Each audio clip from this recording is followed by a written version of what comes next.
आम आदमी पार्टी ने मुझसे एक बात कही, कहा कि इंडियन पॉलिटिकल हिस्ट्री में वो पहली पार्टी है जिसके टॉप 5 में 4 नेताओं को आपने जेल में डाल दिया।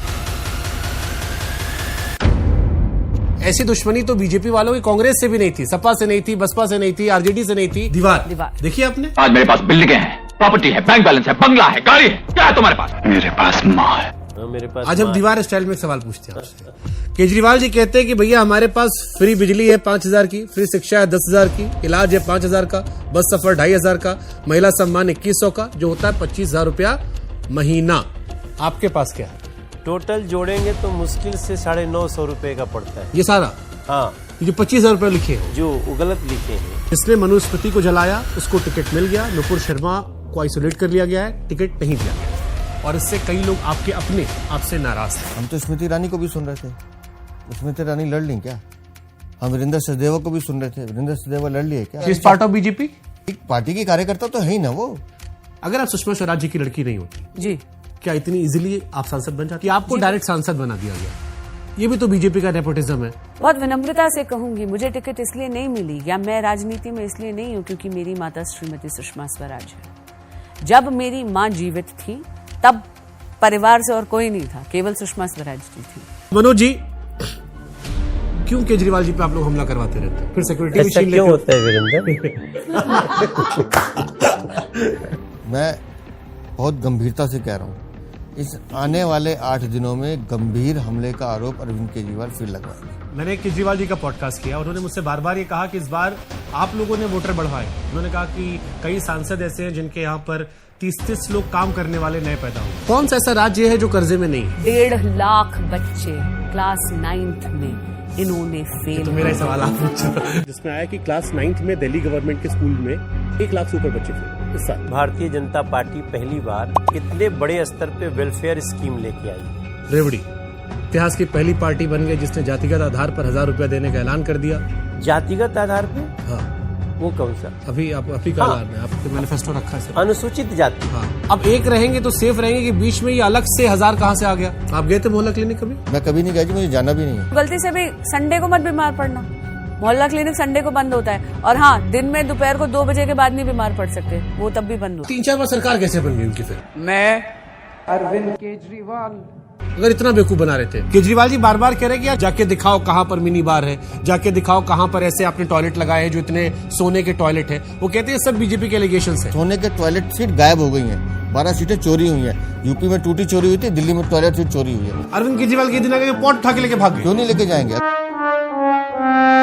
आप लोग उसे ओपन क्यों नहीं करवा दिया? फिर अभी तो एजेंसीज के हाथ में जांच चल रही है। एजेंसीज का डॉक्यूमेंट निकल कर बाहर आ जाता है, सीएजी की रिपोर्ट आ जाती है, मीडिया को यही पता होता है किस अधिकारी को फोन करके वेरीफाई कर लेना है, तो वो क्यों नहीं दिख गया? फिर बीजेपी में है स्वाति मालीवाल, आपके लिए काम कर रही है बीजेपी के लिए। हमारे लिए क्यों काम करेंगी वो? हमने आजकल ट्वीट देखा, सारे बीजेपी वाले रिट्वीट करते हैं स्वाति मालीवाल। वो कहते हैं कि देश में एजुकेशन में सबसे बेस्ट मॉडल मनीष सिसोदिया केजरीवाल जी का मॉडल है। अगर आपका कोई स्टेट उससे बेहतर मॉडल का है तो आप बताओ।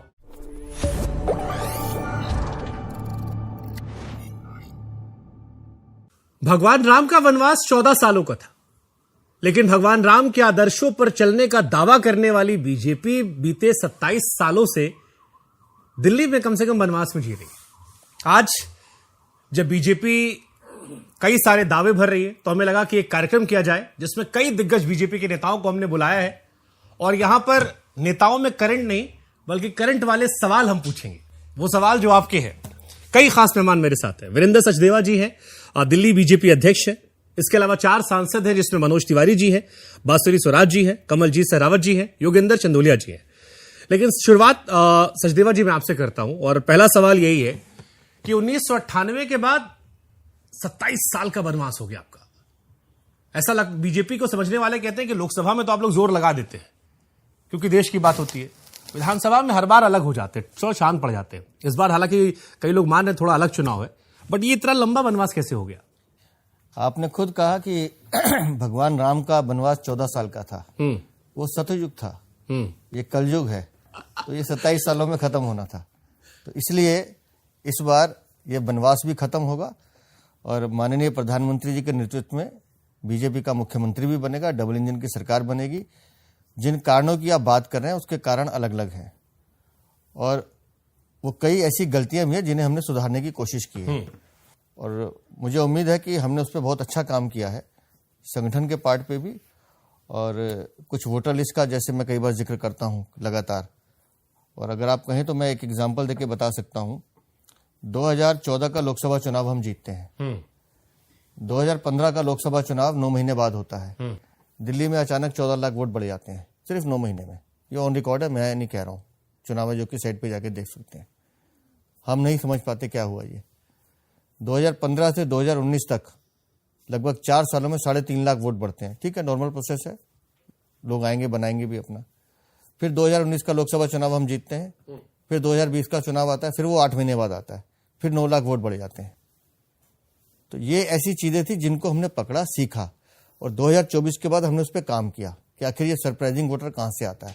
आपको हैरानी होगी याद के 24 दिसंबर को वोट कटने बंद हो गए दिल्ली में चुनाव के, 6 जनवरी तक नई वोटर लिस्ट आई, 23 दिसंबर को वोटर लिस्ट फ्रीज हो गई, लेकिन नए वोट अप्लाई कर सकते हैं आप। तब से लेकर 6 दिसंबर तक 5,10,000 लोगों ने नए वोट अप्लाई किए। 1%, मतलब मैं 0.5% कह रहा हूँ भी 18 से 20 साल का वोटर नहीं है। वोटर है 80 साल का, 60 साल का, 70 साल का, 50 साल का। कहाँ से आया ये? दिल्ली में अचानक तो आएगा नहीं। 60 साल का, 80 साल का आदमी अगर आज वोट बनवा रहा है तो उसकी कुछ तो लेगेसी होगी, कहीं तो रहता होगा, कुछ तो उसका परिवार होगा। सचदेवा जी, देखो आप जो कह रहे हो ये टॉपिक मैंने रखा था बात के, लेकिन आपने छेड़ दिया है तो मैं इसका जिक्र कर लेता हूं। मैंने केजरीवाल जी का पॉडकास्ट किया, उन्होंने मुझसे बार बार ये कहा कि इस बार आप लोगों ने वोटर बढ़वाए हैं। उन्होंने कहा कि कई सांसद ऐसे हैं जिनके यहां पर 30-30 लोग काम करने वाले नए पैदा हो गए। अब वो कह रहे हैं ऐसे लिस्ट बढ़ रही है कि समझ ही नहीं आ रहा, और वो आप पर लगाते हैं कि आप लोग इलेक्शन कमीशन के साथ मिलकर इस चुनाव में अपने हिसाब के वोटर बढ़वा रहे हैं। सांसदों की कोठी में वोट बढ़े हैं, मैं मान रहा हूं इस बात को। अगर मनोज भाई के यहाँ 15 लोग काम करते हैं, वो हिंदुस्तान के किसी भी राज्य से आके यहाँ रह रहे हैं, तो वोट बनवाएंगे। और 5 फिरोजशाह रोड पे किसका नया वोट बने? 4 नए वोट बने, जानकारी है आपको? अरविंद केजरीवाल, सुनीता केजरीवाल, उनके दोनों बच्चों के नाम वहां बढ़े हैं। मनीष सिसोदिया का नाम मथुरा रोड में कैसे आ गया? संजय सिंह का नाम 2 जगह दिल्ली में कैसे है? नई दिल्ली में भी है, तिलक नगर में भी है। चुनाव आयोग में शिकायत की हमने। इनके वोट कहां से आ गए? अगर जो लोग जिस कोठी में रह रहे हैं वहां काम कर रहे हैं, कोई माली का काम कर रहा है, कोई रसोई का काम कर रहा है, कोई दूसरा काम कर रहा है, तो नेचुरली बात है वो वहां वोट बनवाएगा। ये अधिकार है, किसी भी भारतीय का अधिकार है बनाने का। लेकिन मैं जो बात कर रहा हूं कि ये चरवाहा पद्धति जो अरविंद केजरीवाल ने अपनाई ना, कि मैं बताता हूं, अरविंद केजरीवाल के जो वॉलंटियर्स हैं अपने घरों में 5-5, 6-6 लोग जो पंजाब के, यूपी के, हरियाणा के, उन लोगों के नाम डलवाने की कोशिश की गई। और जब बीएलओ जाता है पूछने, ये यहाँ रहते हैं अभी काम पे गए हुए हैं, कौन उनको चेक करेगा? बीएलओ कौन है? आंगनवाड़ी की कार्यकर्ता, दिल्ली सरकार के स्कूल के टीचर। तो सबके अपने अपने इंटरेस्ट है। ठीक है। मनोज जी, आप भी दिल्ली बीजेपी के प्रदेश अध्यक्ष रहे थे। हालांकि जो बात सर कह रहे हैं उससे इतर आम आदमी पार्टी ये भी दावा करती है कि अवध ओझा का तो नॉमिनेशन कैंसिल करवा रहे थे आप लोगों ने डेट चेंज करवा दी थी। लेकिन क्या अलग इस चुनाव में है? क्योंकि आप भी अध्यक्ष थे, लोकसभा जीते, विधानसभा हार गए। इस बार दावा हो रहा है कि नहीं हम अच्छा कर रहे हैं। किस आधार पर आप लोग दावा कर रहे हो? नया तो वेलफेयर स्कीम है। हाँ, क्योंकि दिल्ली में भारतीय जनता पार्टी पहली बार इतने बड़े स्तर पे वेलफेयर स्कीम लेके आई है। रेवड़ी नहीं, वेलफेयर स्कीम। रेवड़ी तो वो होता है कि कहा गया कुछ और किया गया कुछ, या कहा किया नहीं। हाँ। उसका फ्रेज बोलते हैं रेवड़ी। बहुत कंफ्यूजन हो गया है रेवड़ी को। हमको थोड़ा समझा दीजिए, रेवड़ी और इसमें क्या अंतर होता है जन कल्याण की योजनाओं में? रेवड़ी बांटना हाँ। मतलब एक मुहावरे का अर्थ है कि आपने जो कहा वो किया नहीं। जैसे कह दिया पानी माफ, बिजली हाफ, तो ये रेवड़ी हो गई। अब दिल्ली का हर आदमी सोचता होगा हमारा पानी माफ हो जाएगा। दावा करना रेवड़ी नहीं है। नहीं, अगर हम स्कीम बनाते हैं और डिलीवर करते हैं तो उसको रेवड़ी नहीं कह सकते आप। इसलिए भारतीय जनता पार्टी के बारे में आजकल गली गली क्या चल रहा है कि बीजेपी जो कहती है वो करती है, और वही कहती है जो कर सकती है। सर, हमको तो पीएम मोदी का बयान आता है जिसमें कहते हैं कि देखो रेवड़ी कल्चर के खिलाफ जाओ। आप लोग 80 करोड़ रेवड़ी लोगों की कल्चर। योजनाओं को भी रेवड़ी नहीं मानते थे। अब बीजेपी भी लोग कह रहे हैं बिल्कुल वही हो गई है कि अगर आम आदमी पार्टी, एक उदाहरण के तौर पर कहूं कि अगर वो तिलक लगा रहे तो आप लोग भभूत लगाने तैयार बैठे हैं कि ये चुनाव जीत जाना है। नहीं, मैं शुभंकर जी बताऊं, मैं पूरे देश के लोगों का एक कंफ्यूजन दूर करना चाहता हूं। फ्री का कभी बीजेपी ने विरोध नहीं किया। If you can please do. हमसे ज्यादा, बीजेपी से ज्यादा फ्री देने वाला कौन है? 4 करोड़ 28 लाख को फ्री घर दे दिया, आवास दिया, गरीबों को, हमने 12 करोड़ को फ्री शौचालय बना के दे दिया, हमने 55 करोड़ को 5 लाख रुपए का फ्री इलाज गरीबों को दिया। हमसे ज्यादा फ्री देने वाला तो कोई हो ही नहीं, मतलब नरेंद्र मोदी जी से ज्यादा फ्री देने वाला कोई नहीं रहा। भारत के इतिहास की पहली पार्टी बन गई जिसने जातिगत आधार पर 1000 रुपया देने का ऐलान कर दिया। जातिगत आधार पे? हाँ, वो कौन सा? अभी का ऐलान है, आपके मैनिफेस्टो रखा है सर। अनुसूचित जाति। हाँ, अनुसूचित जाति में first political party in history of India. अनुसूचित जाति के लोगों को आगे बढ़ाना बहुत जरूरी है। सबने उनके साथ धोखा किया है। भारतीय जनता पार्टी का दिल्ली इकाई नरेंद्र मोदी जी के आशीर्वाद से उनको जो वादा की है वो करके देंगे। हम पूरे देश में अनुसूचित जाति समाज के लोगों को छात्रवृत्ति देते हैं। एक यही दिल्ली है जहां पे छात्रवृत्ति कह के नहीं दी गई, 5 लोगों को दी गई। आप सोचें कि 28 करोड़ का प्रचार होता है और 5 लाख रुपया पूरे 10 साल में 5 लोगों को दिया गया। तो भारतीय जनता पार्टी इसको कहती है रेवड़ी कल्चर, वेलफेयर स्कीम। और मैं और भी क्लियर कर दूं आपको कि हमारे देश के गृह मंत्री जी भी इस बात को कहे, आपके बजट का, जिस भी स्टेट का बजट हो, उसका 8% आप वेलफेयर स्कीम में दे सकते हैं।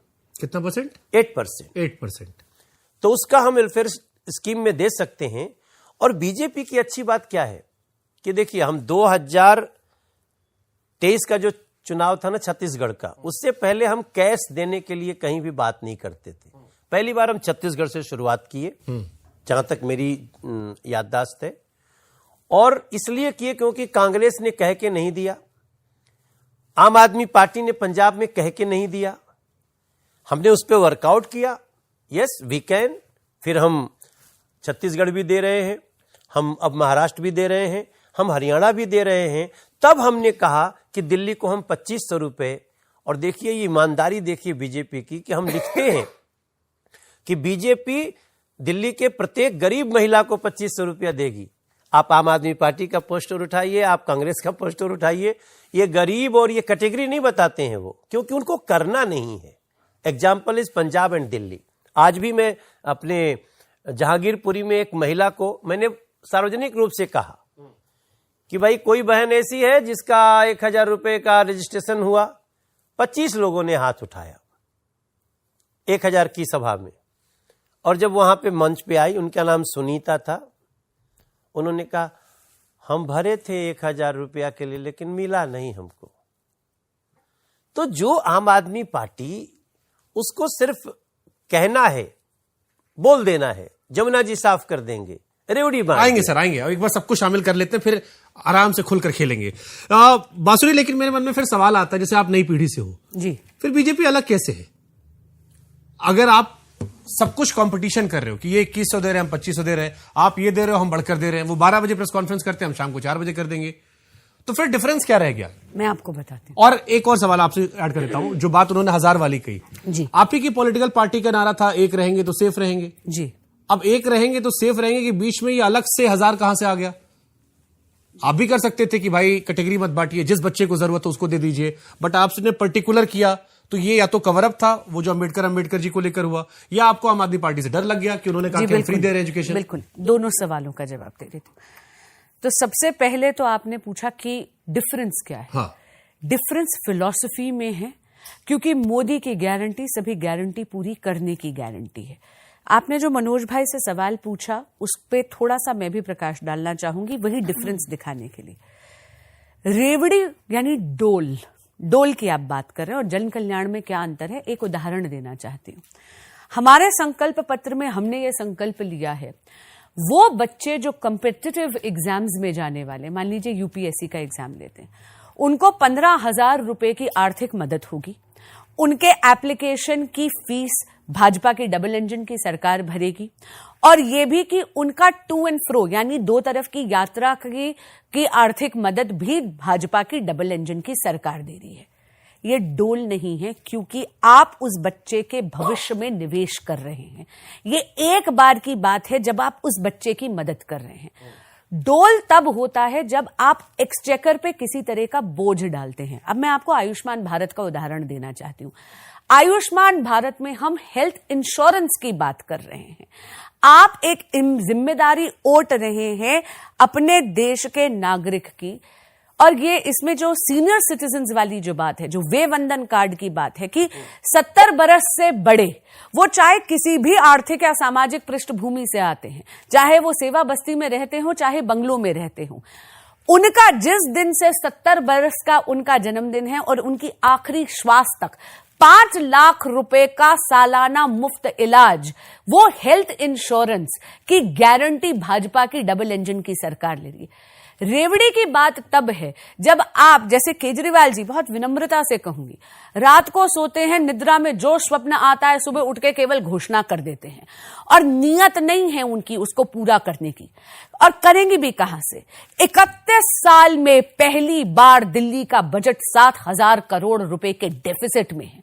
डेफिसिट का अर्थ क्या है शुभांकर जी? कि इन्होंने प्रावधान ही नहीं करे कुछ ऐसे खर्चों के जिनको इनको यहां पर 1 दशक से सत्ता भोग रहे हैं, इनको पता होना चाहिए था कि उन खर्चों का प्रावधान करना चाहिए था। 3 मुख्य खर्चे आपको बताती हूं। सबसे पहले, नालों की सफाई के खर्चे का प्रावधान नहीं करा बजट में, कोर्ट प्रेमिसेस को इंप्रूव करने का प्रावधान नहीं करा, हेल्थ इंफ्रास्ट्रक्चर को इंप्रूव करने का प्रावधान नहीं करा। और हुआ क्या? मॉनसून में 2 बूंद बारिश पड़ी, दिल्ली में इस साल 62 लोगों ने अपनी जान खो दी। डिफरेंस ये है, मोदी जो वचन देते हैं वो पूरा करते हैं। और इतना मैं आपको बता दूं, बाकी पार्टीज का होता है मैनिफेस्टो, भाजपा का होता है संकल्प पत्र, क्योंकि हम जो संकल्प लेते हैं उसको सिद्धि तक लेके जाते हैं। आपका दूसरा सवाल एक बार जरा काउंटर कर देता हूं मैं, क्योंकि वरना लोग कहेंगे आप काउंटर नहीं कर रहे थे। आपको जब कह रहे थे आप सुनने में बड़ा अच्छा लग रहा था जी, बट ये सवाल क्योंकि मैंने वहां भी पूछा था केजरीवाल जी से, और मेरा काम है कि वो सवाल मैं आपको भी काउंटर करूं जो वहां से काउंटर आए थे। कौन सा ऐसा राज्य है जो कर्जे में नहीं है? और दूसरी बात जो आपने कहा कि संकल्प वाली बात, मनोज जी यूपी बिहार से आते हैं, कई राज्यों में आपकी सरकार है, वहां पर ये ऐलान क्यों नहीं हुए, वहां पर ये सारी चीजें कंप्लीट क्यों नहीं हुई? ये भी तो एक क्वेश्चन आएगा ना कि अगर आपने कहीं डिलीवर किया हो तो आप उसको पैरामीटर बिल्कुल। आइए दोनों बातों का जवाब देती हूं। सबसे पहले, ये संकल्प वहां पे क्यों नहीं लिए? क्योंकि दिल्ली जर्जरा गई है 1 दशक में। सड़क, पानी, बिजली, सीवेज, हेल्थ, ये वो मूल सुविधाएं हैं जो पूर्ण तरीके से केवल और केवल केजरीवाल जी की आम आदमी पार्टी के अधिकार क्षेत्र में है। लेकिन आप उठाकर देख लीजिए दिल्ली की आज क्या दुर्दशा हो गई है। एक एक व्यवस्था चरमरा गई है।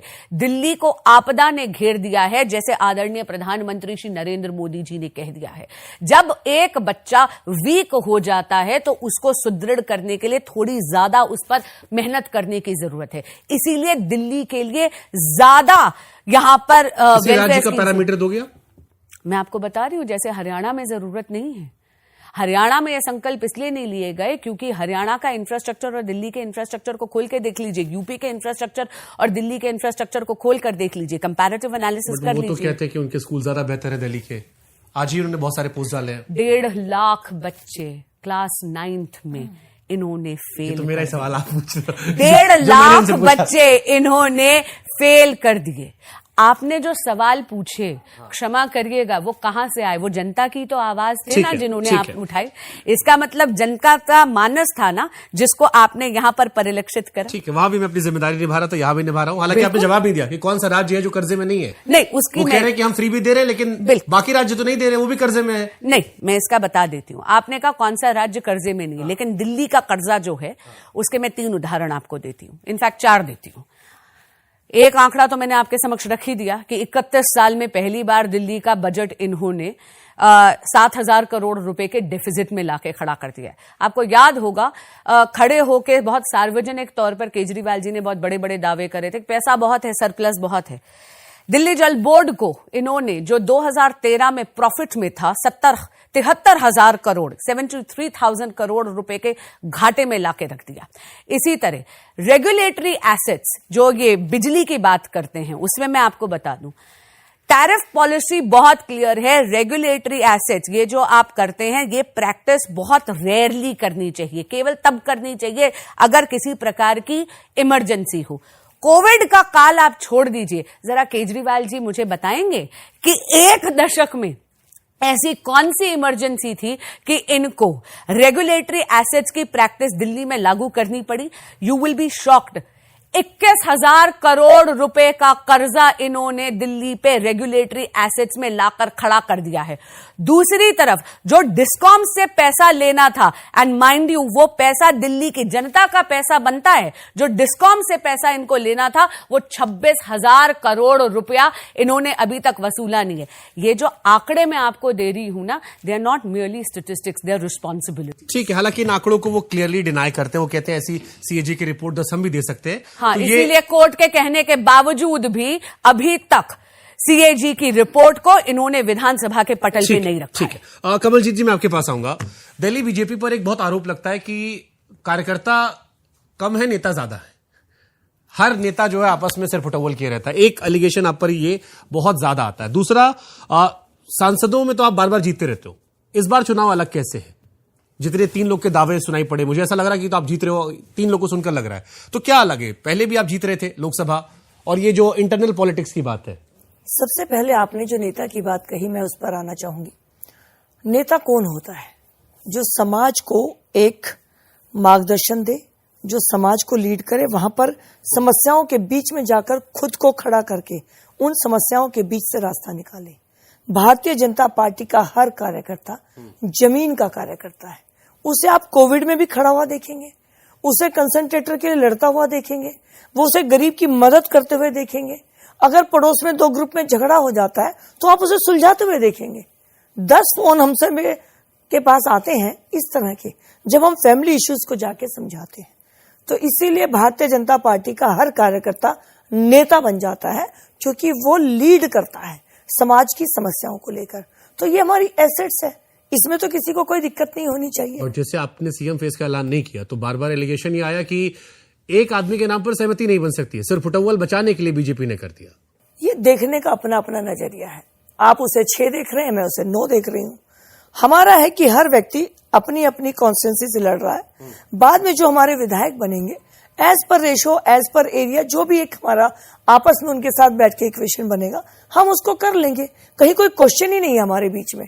और जो बैठे हैं सामने, आज उनके बीच में तो फैसला है नहीं। आपका ही क्वेश्चन उनसे पूछा था, तो आप कैसे बने? अब वो कमाल की बात है। ऑनरेबल कोर्ट के डिसीजन को अगर वो साइड में करके वो बनेंगे तो उन्हें रोक कौन सकता है? तो लेकिन ऐसा होगा नहीं। जो है वो चेंज जाएंगे, कंडीशन चेंज होंगी। कोई बात नहीं, कंडीशन तो चेंज होंगी जब वो अंदर जाएंगे, जब पूरा केस होगा। आपको कैसे अंदर जाएंगे? मैं बताती हूँ क्यों। क्योंकि उनके दोस्तों ने जो सबूत दिए हैं, हाँ। उनके फ्रेंड सर्कल ने जो कि उस ग्रुप में उनके साथ मिले हुए थे, उन्होंने अपना स्टेटमेंट दिया है और विद एविडेंस दिया है। एविडेंस अपने आप में प्रूफ होगा। अच्छा, मेरे को एक बात बताओ मैम, इस आपने बहुत अच्छा क्वेश्चन दिया मुझे। आम आदमी पार्टी ने मुझसे एक बात कही, कहा कि इंडियन पॉलिटिकल हिस्ट्री में वो पहली पार्टी है जिसके टॉप 5 में 4 नेताओं को आपने जेल में डाल दिया। कोई 18 महीने, कोई 17 महीने, कोई 16 महीने। कह रहे यार ऐसी दुश्मनी तो बीजेपी वालों की कांग्रेस से भी नहीं थी, सपा से नहीं थी, बसपा से नहीं थी, आरजेडी से नहीं थी। आम आदमी पार्टी से इतनी मोहब्बत क्यों हो गई बीजेपी को? हमारा सवाल भी यही है। एक खुद को आम आदमी पार्टी कहने वाले लोग इतने ज्यादा भ्रष्टाचार में लिप्त हो जाएंगे, हमारा सवाल भी यही है। ये तो कहकर आए थे, हमारे ऊपर एक आरोप कार्यकर्ता पे लग गया तो उस कार्यकर्ता को निकाल देंगे। और ये जब आरोप लग गए थे तो आप साइड में होकर जांच कराते। जो आज डॉक्यूमेंट्स या एविडेंस इनके फ्रेंड सर्कल ने दिए हैं, उनको सामने लाते, उनको प्रूव करते। लेकिन समय लगता है। इनका जो भी दिया गया डॉक्यूमेंट वो प्रूव होगा और जेल में तो ही जाएंगे ही। तो मुख्यमंत्री तो वो नहीं बन सकते हैं। अब आपने दूसरा सवाल, ये आप श्योर हो कि वो जेल जाएंगे? फिर देखिए, मैं श्योर इसलिए वो कहेंगे कि आपकी मिली भगत है ईडी से। भाई साहब, उनकी जिनसे मिली भगत थी उन्होंने उनका भांडा फोड़ दिया। अब जिनसे मिली भगत थी उन्होंने भांडा फोड़ दिया, तो अब तो कौन बचा सकता? ठीक है योगेंद्र जी, अंबेडकर जी को लेकर बड़ी चर्चा हुई है, दलितों को लेकर बड़ी चर्चा चल रही है। प्रैक्टिकली बात सच भी है कि 16-17% आबादी दिल्ली में दलितों की है। डिप्टी चीफ मिनिस्टर की बात हो गई।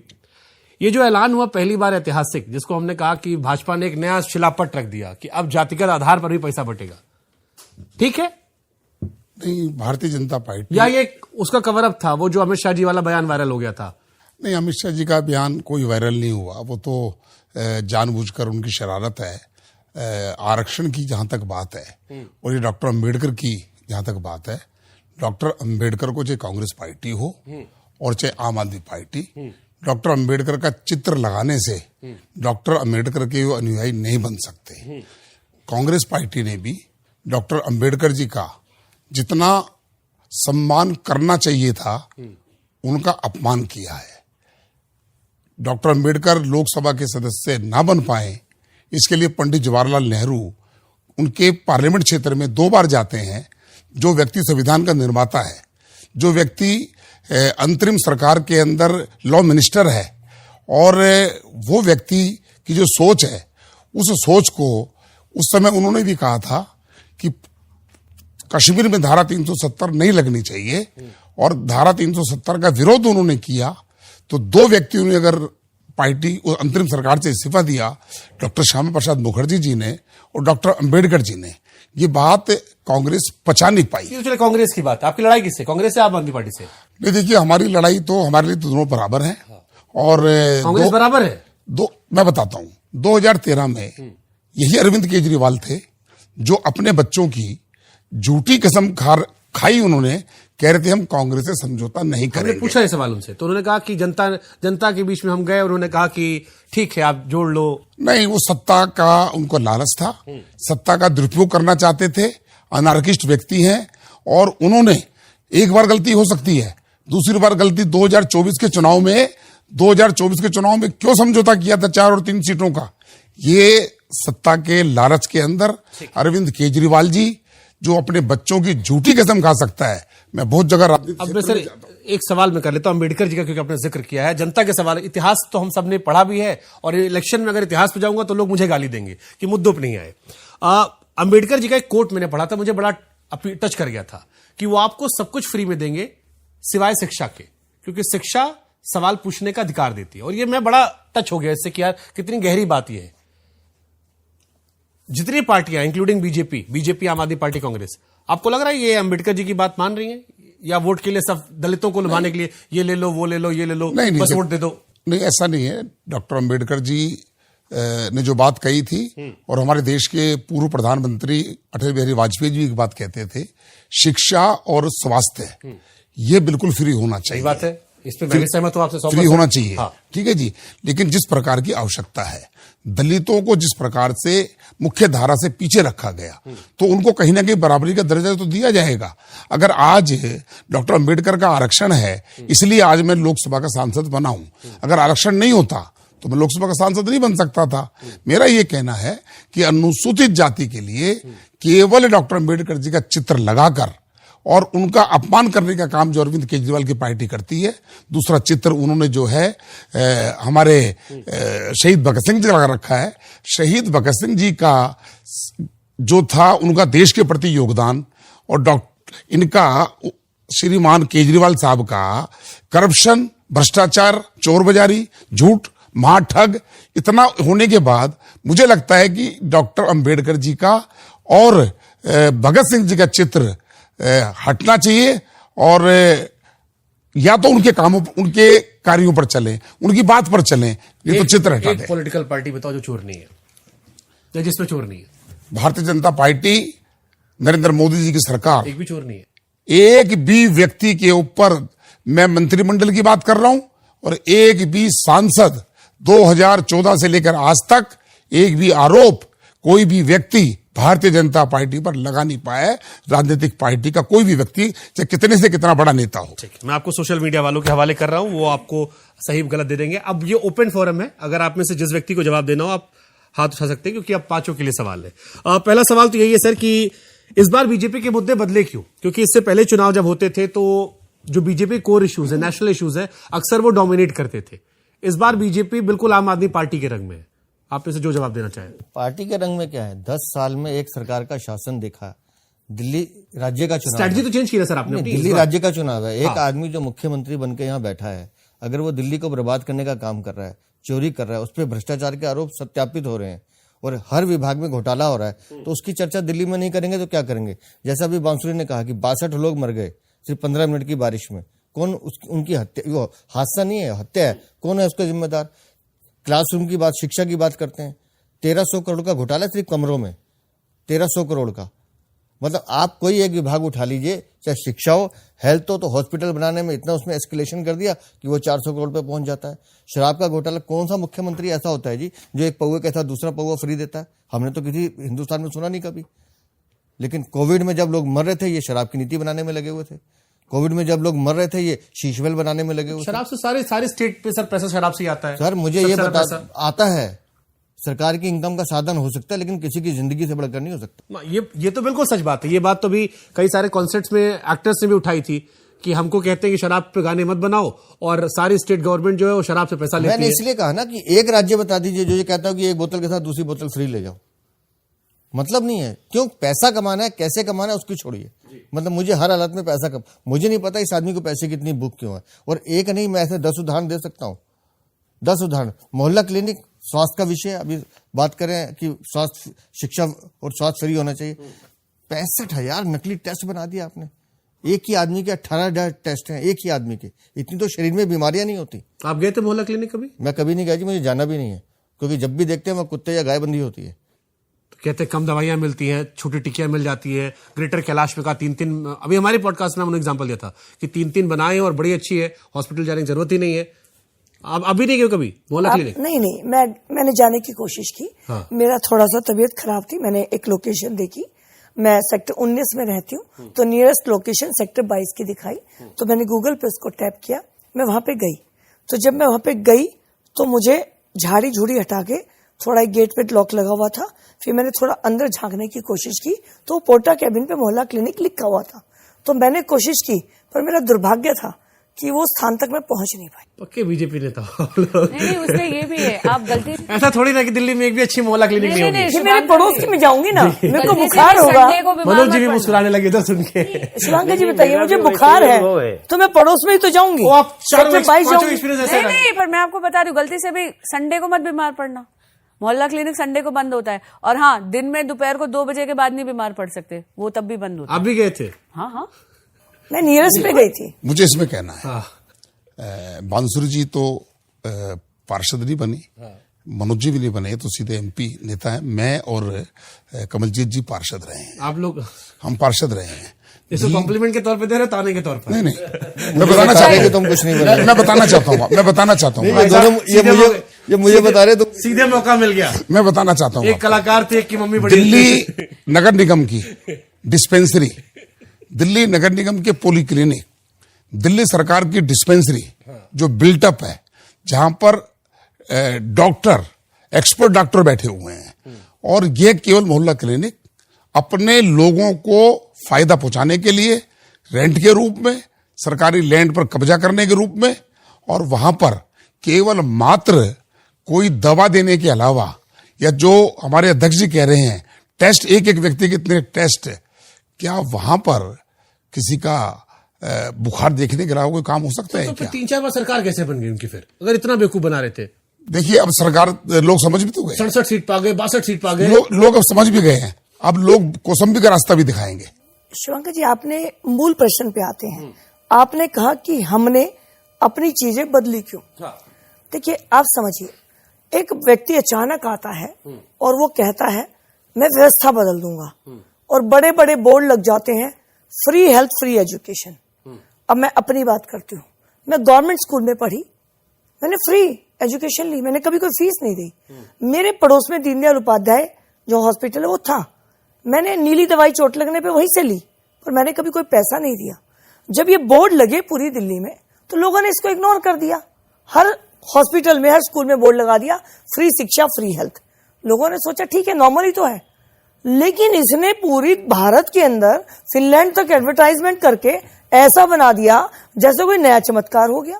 अब देखिए, 93 to 98 हमारी गवर्नमेंट रही, हमने राजकीय प्रतिभा विद्यालय खोला। One of the finest mode था वो, बच्चों को, एक्स्ट्रा ऑर्डिनरी जो बच्चे, उनको परफॉर्मेंस को इम्प्रूव करने के लिए।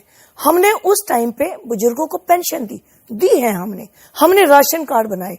यानी जिन कामों का हम सोचते थे कि करना प्राइमरी रिस्पॉन्सिबिलिटी है, जिनको गाना नहीं चाहिए, इसने तो उन रिस्पॉन्सिबिलिटीज को गाना नहीं, पूरी रील बना के चला दिया। देखिए, तो हमें लगा, कमल जी, रील बनाने के साथ साथ 2012 का दिल्ली सरकार का सिर्फ बजट उठा लीजिए प्रचार का, और 2022 का उठा लीजिए, 4273% बजट बढ़ा है। 4273% बजट सिर्फ इस बात के लिए इंक्रीज हुआ है कि कैसे मैं अपना चेहरा चमका सकूं, कैसे झूठ बोल सकूं। फिर देखो, ये सवाल मैंने पूछा था, मुझे डेटा भी याद है, 12.5 करोड़ रुपए शायद शीला दीक्षित जी के टाइम में थे, और मैंने आखिरी 5 साल का 1,000 करोड़ का सवाल पूछा था उनसे। तो उनका जवाब जो मेरे पास आया था वो ये था कि आप मध्य प्रदेश से कंपेयर क्यों नहीं करते, आप यूपी से कंपेयर क्यों नहीं करते, आप एक बार उठा के देख लो कि वहां पर कितना एड में खर्च हो रहा है। मध्य प्रदेश और यूपी की राज्य की एक बार सीमा देख लीजिए, 70 विधानसभा सीटें और कहाँ 250 विधानसभा सीटें। मैं उनके बजट पे नहीं जा, दिल्ली का बजट देख लीजिए, मध्य प्रदेश का, यूपी का बजट देख लीजिए। लेकिन उसके साथ साथ मैं फिर दिल्ली पे कह रहा हूँ, अगर 4273%, वो भी मुझे जहां तक ध्यान है 2021 या 22 का मार्च का महीना है, 150 करोड़ रुपए पर ईयर वो खर्च करते हैं। एक महीने में 125 करोड़ रुपए खर्च कर दिए, और एक महीने में ज्यादा खर्च किए थे। 31 मार्च से पहले खर्च करने हैं। तो मतलब अगर ये पैसा शिक्षा, स्वास्थ्य, सीवेज पे लग जाता, डेवलपमेंट पे लग जाता, तो दिल्ली आज वो दिल्ली नहीं होती जिसके लिए हम परेशान हो रहे हैं। बासुरी में आपका मनोज जी, तो क्या बिना फ्रीबी के आपसे जीतना नामुमकिन था? मुझे यही समझ में आ रहा है। हमने फ्रीबी नहीं दिया है, ये स्कीम हमने पहले 93 to 98 भी दी है, इस बार सिर्फ बोल कर दी है। आप हमारा उस टाइम का कार्यकाल उठा लीजिए, आप देखेंगे। मैं आपको बता, इस बार बोलना मजबूरी था, आप ये कहना चाह रहे हो? नहीं, क्योंकि वो झूठ इतनी बोल रहा था कि सच को भी बताना पड़ा कि ये नहीं दे रहा है, ये होता ही है। हमने दिया है, हम दे रहे हैं, हम देंगे। अब वो डायरेक्ट चुनकर आए थे इसलिए उनसे पूछ लेते हैं। मनोज जी काहे डायरेक्ट चुनकर आ गए थे भाई आप? हाँ चलिए चाय पे चर्चा भी कीजिए। हाँ देखिए, दिल्ली में ना एक बड़ी गली गली में बातचीत चल रही है कि यार बहस बहुत हो गया, वो झूठ बोलते बोलते थक गया, हम उसका जवाब देते देते थक गए। अब 5 फरवरी को भारतीय जनता पार्टी की सरकार बना के 5 साल के लिए देखेंगे। ये दिल्ली के गली गली में, हाँ ये जरूर होता है कि लोगों को वेलफेयर स्कीम एक बड़े वर्ग को प्रभावित करता है, और ऐसा नहीं कि हमने ये स्ट्रेटजी दिल्ली से स्टार्ट की। ये स्ट्रेटजी हमारी इसके पहले कई राज्यों में हमने शुरू भी किया, उसको एग्जीक्यूट भी किया, अब दिल्ली में करने ठीक। हम आपसे थोड़ा सा एक हीरो स्टाइल में सवाल पूछा। आपने वो पिक्चर देखी है अमिताभ बच्चन वाली, मेरे पास बंगला है, गाड़ी है, दीवार देखिए आपने? मेरे पास आज हम दीवार स्टाइल में एक सवाल पूछते हैं आपसे। केजरीवाल जी कहते हैं कि भैया हमारे पास फ्री बिजली है 5,000 की, फ्री शिक्षा है 10,000 की, इलाज है 5,000 का, बस सफर 2,500 का, महिला सम्मान 2,100 का, जो होता है 25,000 रुपया महीना। आपके पास क्या है? मतलब आपके पास तो है, बीजेपी के पास क्या है? टोटल जोड़ेंगे तो मुश्किल से 950 रुपए का पड़ता है ये सारा।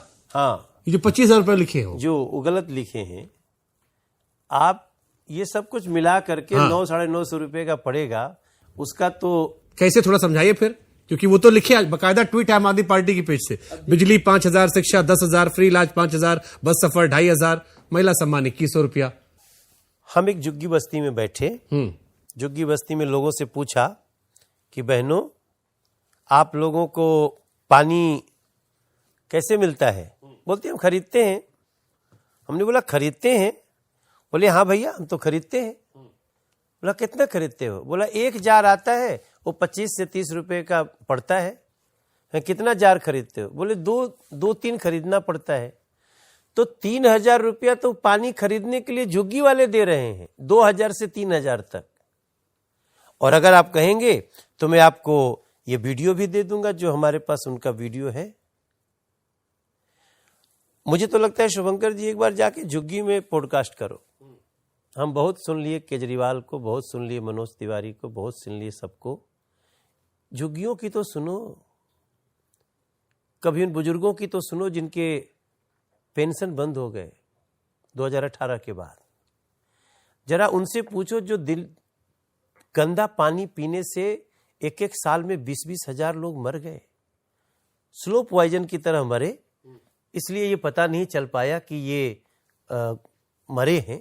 लगा कि अतली खराब हो गई, लगा कि तबीयत खराब हो गया, पेट खराब हो गया, मगर cause of death polluted water. आपका तो इस समय बहुत लोग सुन रहे हैं, देख रहे हैं। अगर आपने किसी दिन ये दिखा दिया ना, तो मनोज तिवारी को ये जो हम झुग्गियों में जो हम सुन के आए रहते हैं ना,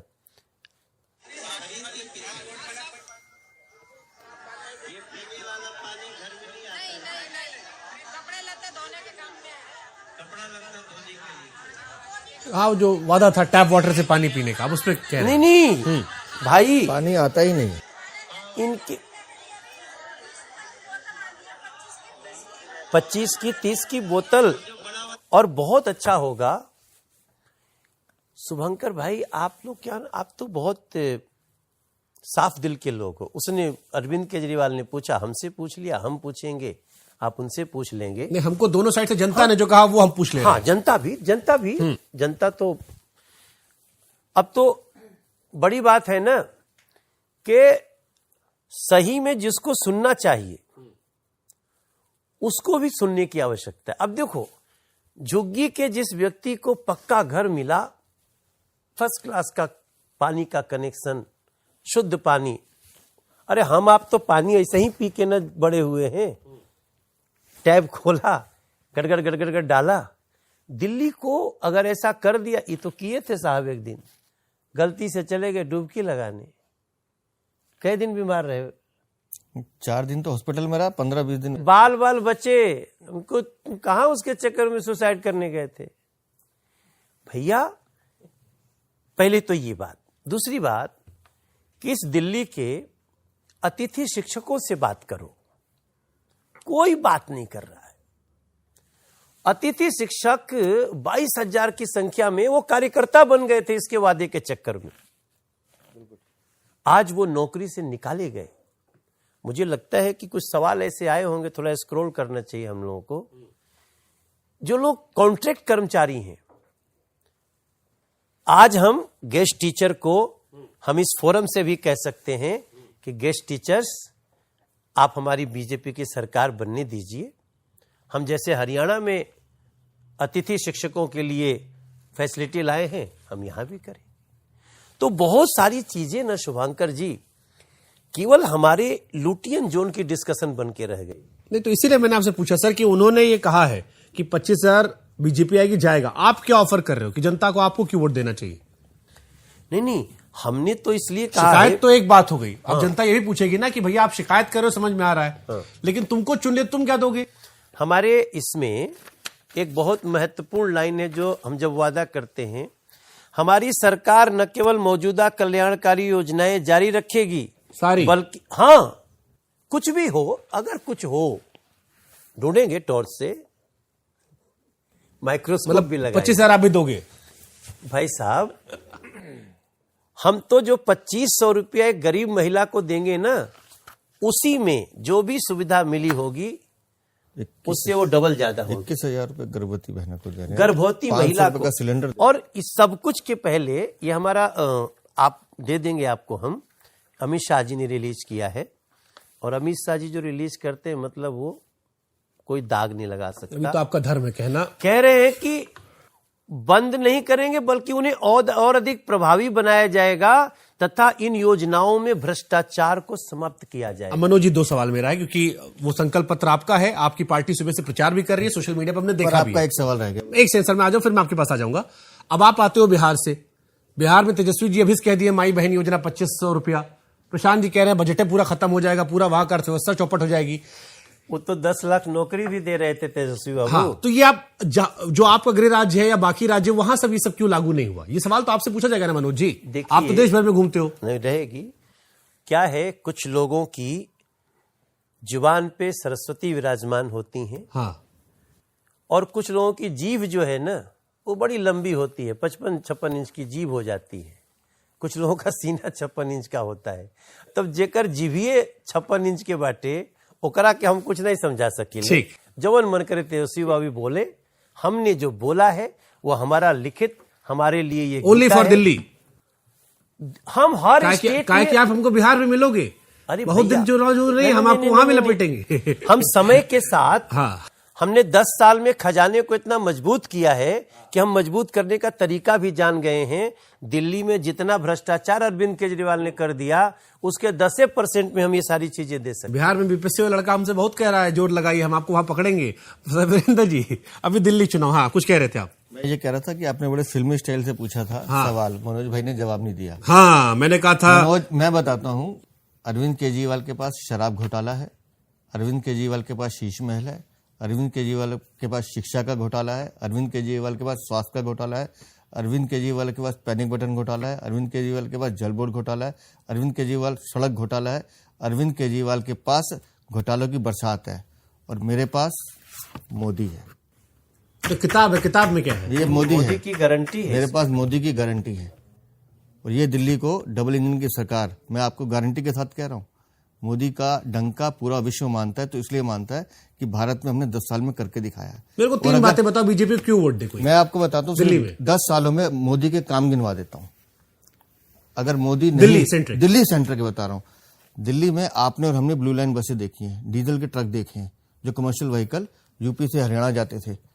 आज 70% से ज्यादा व्हीकल ईस्टर्न वेस्टर्न एक्सप्रेसवे से जाते हैं। दिल्ली को प्रदूषण से, जितना आज विश्व की सबसे बड़ी प्रदूषित राजधानी है, ये जीने लायक नहीं रहती अगर ये दोनों एक्सप्रेसवे नहीं बनते। किसने बनाए? मोदी ने बनाए। द्वारका एक्सप्रेसवे किसने बनाया? मोदी ने बनाया।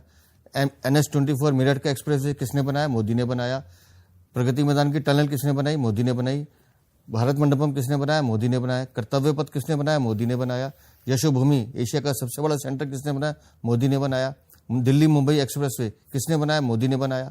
तो फिर विधानसभा और नगर निगम दोनों क्यों हार गए आप? मेट्रो मैं बता रहा हूँ, मेट्रो किसने बनाई? मेट्रो का जो विस्तार हुआ, ये तो रिठाला का भी उद्घाटन किया चंदोलिया जी के, ये 1.5 साल पहले हो जाना चाहिए था, लेकिन अरविंद केजरीवाल की जिद की वजह से, अपना शेयर ना देने की वजह से इतना डिले हुआ। रैपिड रेल, कोर्ट को कहना पड़ा अरविंद केजरीवाल जाके पैसे जमा कराओ, आज तक पूरे पैसे नहीं दिए, लेकिन फिर भी चालू कर दिए न्यू अशोक नगर से। नगर निगम क्यों हार गए आप? नगर निगम आप कहते हैं हारे, मैं बता रहा हूँ नगर निगम हारना और उसके बाद का जो परिणाम है, ये हमारी जीत का सबसे बड़ा कारण है। मैं आज बता रहा हूँ आपको, हम लोग आज बता, मीडिया में जो हाइप बनी ना 30, 40, 50, एक बार तो हम भी विचलित हो गए, यार काम तो हमने इतना किया, ये कैसे हो गया?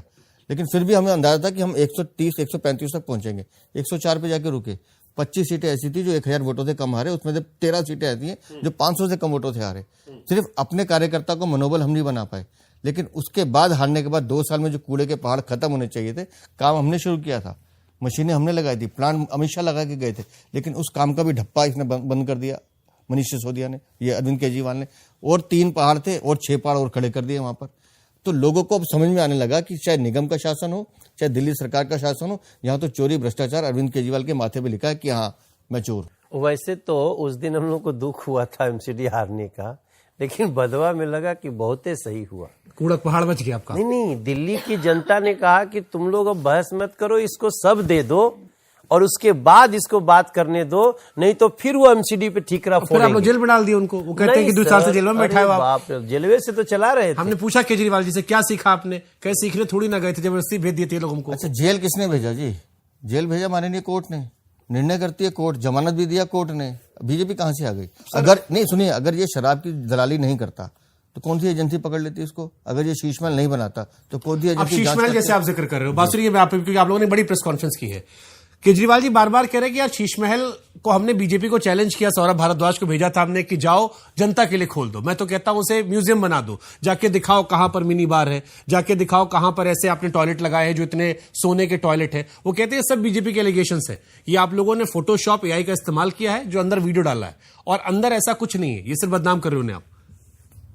CAG की रिपोर्ट है सर। वो क्या, मैंने यही पूछा था, वो कह रहे हैं 10 रिपोर्ट में दे सकता हूं। अच्छा नहीं, एक मिनट बात, उन्होंने कब कहा आके देखिए राघव चड्ढा को? जब आचार संहिता लग गई, जब जांच शुरू हो गई, एजेंसीज ने उसको टेक ओवर कर लिया।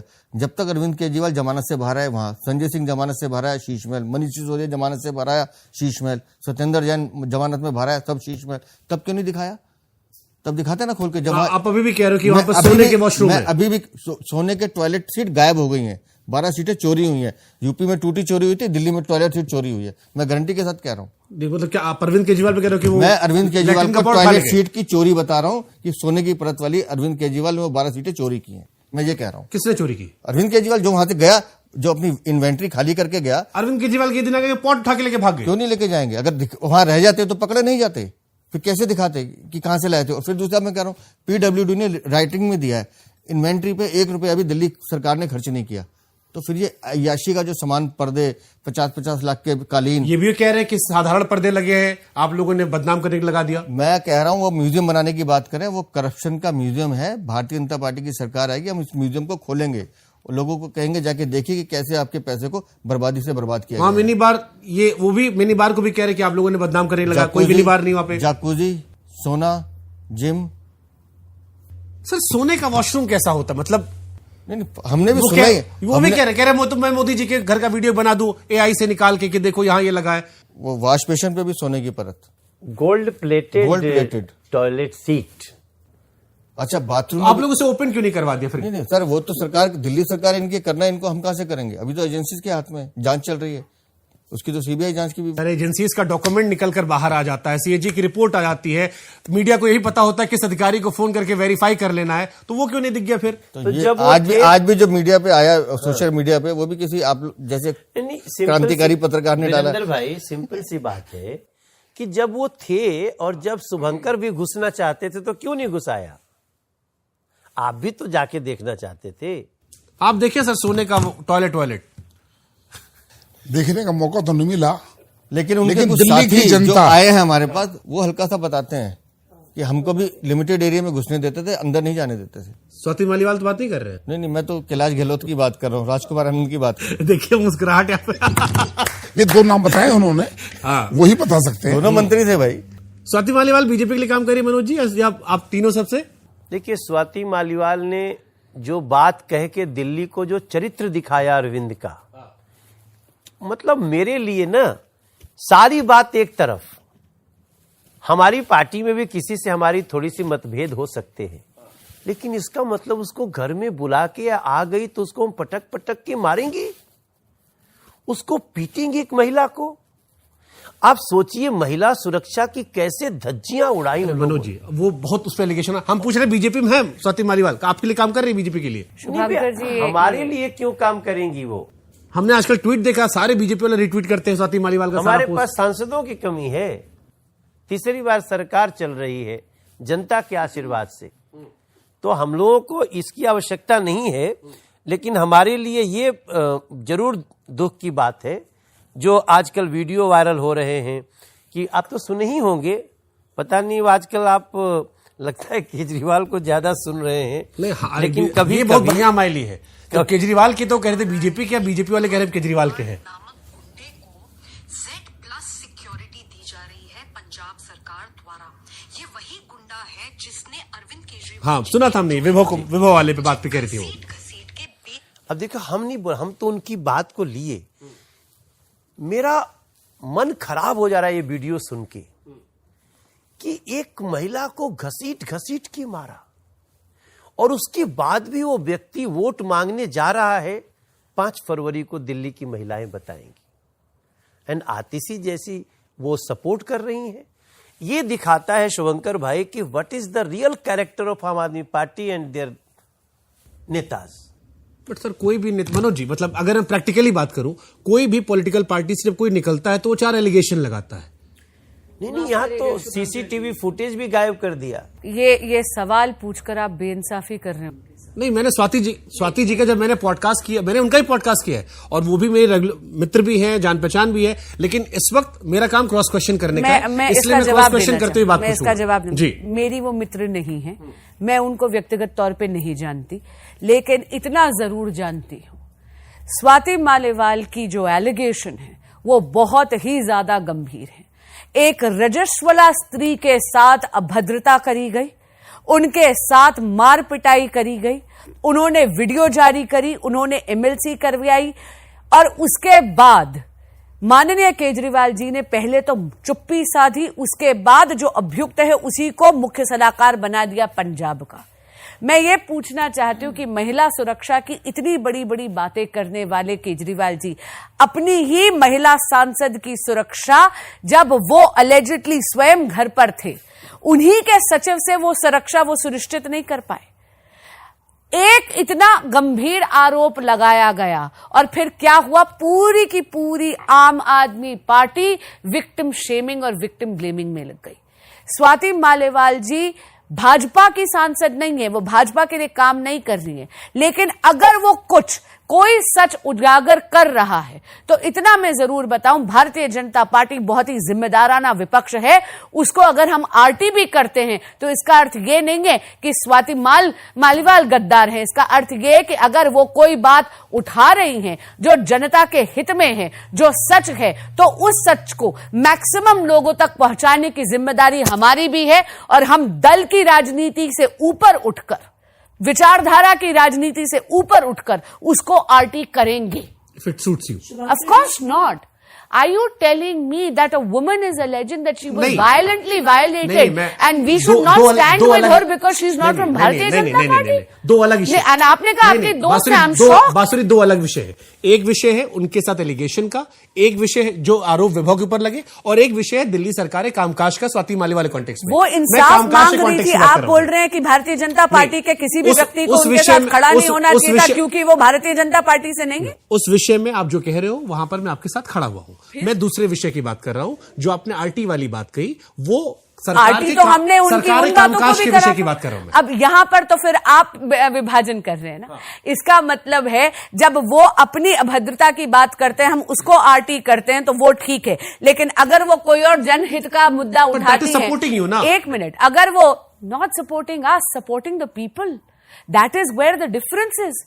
अगर वो कोई भ्रष्टाचार का मुद्दा उठा रही हैं जहां पर जनता के साथ ठगी हुई है, धोखाधड़ी, यहां पे नुकसान किसका होता है? ठीक है, let people decide. It is not a personal dent to BJP. नेता और जनता के देखने का नजरिया थोड़ा अलग होता एक है। सांसद होने के नाते उनकी ड्यूटी भी है कि वो जनता की आवाज उठाए। इसमें बुरा क्या है जी?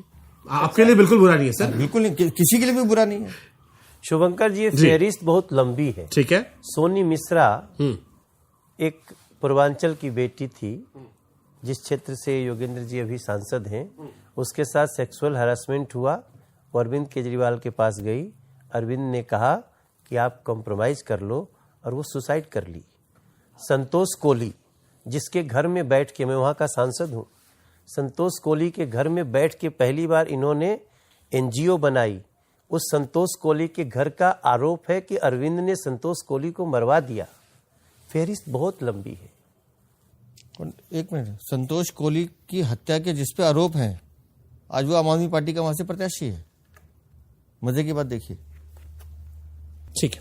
और सर, आपने क्योंकि शुरू में जिक्र किया था कि आप पार्षद भी रहे हो, अब एक सवाल मेरे मन में आता है कि नगर निगम में आप लोग 15 साल रहे, कुछ गड़बड़ रहा होगा तभी हारे।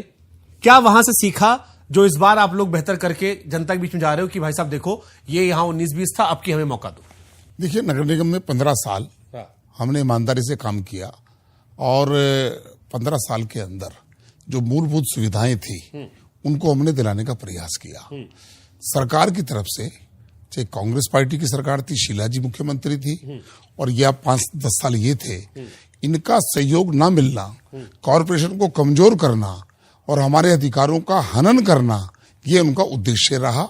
और थोड़ा बहुत जैसा बताया कि हमारी थोड़ी सी कैलकुलेशन बिगड़ गई, हम उससे चुनाव हार गए, लेकिन जिस बात को अरविंद केजरीवाल जी कह रहे थे, मुझे झाड़ू दे दीजिए और मैं कूड़े के पार्ट हटा दूंगा, मेरे ही एरिया के अंदर भलसवा लैंडफिल साइड है और उसको तो हटाया नहीं जा रहा, और उसके अलावा बवाना के अंदर एक जगह और लैंडफिल साइड बनाई जा रही है।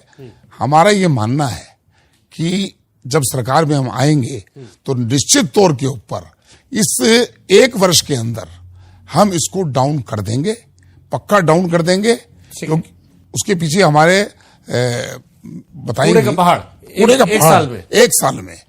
और उसके लिए देश के प्रधानमंत्री नरेंद्र मोदी जी और हमारे नितिन गडकरी जी, कमलजीत जी भी बैठी, बांसुरी जी भी बैठी हैं, उन्होंने कहा कि मैं जो सड़कें बन रही हैं नेशनल हाईवे की, उन सड़कों में इस मटेरियल को लगाकर हम इस पहाड़ को भी खत्म करेंगे, दिल्ली से पोल्यूशन को भी खत्म करेंगे, और उसको कहा है उन्होंने डंके की चोट पर हम समतल कर देंगे। उसमें थोड़ा सा हम भी उस डिस्कशन में थे। वो 1 साल नहीं, 5 साल। भाई मैंने कहा 1 साल में कूड़े पहाड़, थोड़ा सा तो बहुत बड़ी हेडलाइन बन जाएगी फिर तो। हाँ, नितिन गडकरी जी ने, और नितिन गडकरी से कभी आपकी बातचीत हो? इसमें भी लिखा है 2030 तक प्रदूषण मुक्त करेंगे दिल्ली करेंगे। तो हम लोग वो 5 साल, हम 5 साल में इन तीनों कूड़े के पहाड़ की जगह एक सुंदर पार्क बना के दे देंगे, ऐसी हमारी योजना है अगर बीजेपी की सरकार बन गई हमारी। ठीक है मैम, क्योंकि कूड़े के पहाड़ का टॉपिक 5 साल कर दिया गया तो काफी लंबा ड्यूरेशन है, तो उसका हिसाब किताब भी लंबे दौर में लिया जाएगा। एक सरकार, एक ही टर्म की बात। हाँ, फिर भी 5 साल में तो सर 5 तारीख को 5 साल तब तक गंगम काफी पानी बह जाता है, तो फिर बहुत समय मिल गया आप लोग को। केजरीवाल जी तो फिर से 5 साल मांग रहे, 10 साल के बाद आप हमें 5 साल देने के लिए उनके तैयार सारे नहीं हैं। सवाल उनसे पूछ के आया मैम मैं। अच्छा। मैं अभी भी इकलौता जर्नलिस्ट हूं जिसके पोस्ट रिट्वीट नहीं किए गए, so I take as a compliment being a journalist. अब आपके पास आता हूं। एमसीडी में मैम करप्शन एक बहुत बड़ा इशू था और मैंने वो चुनाव कवर किया था एक टीवी चैनल के लिए। मैं पूरी दिल्ली में घूमा था, आप मानो ना मानो बीजेपी ने तौर पर, लेकिन लोग करप्शन से नाराज थे, सड़क पानी गड्ढे सब बुनियादी मसले थे।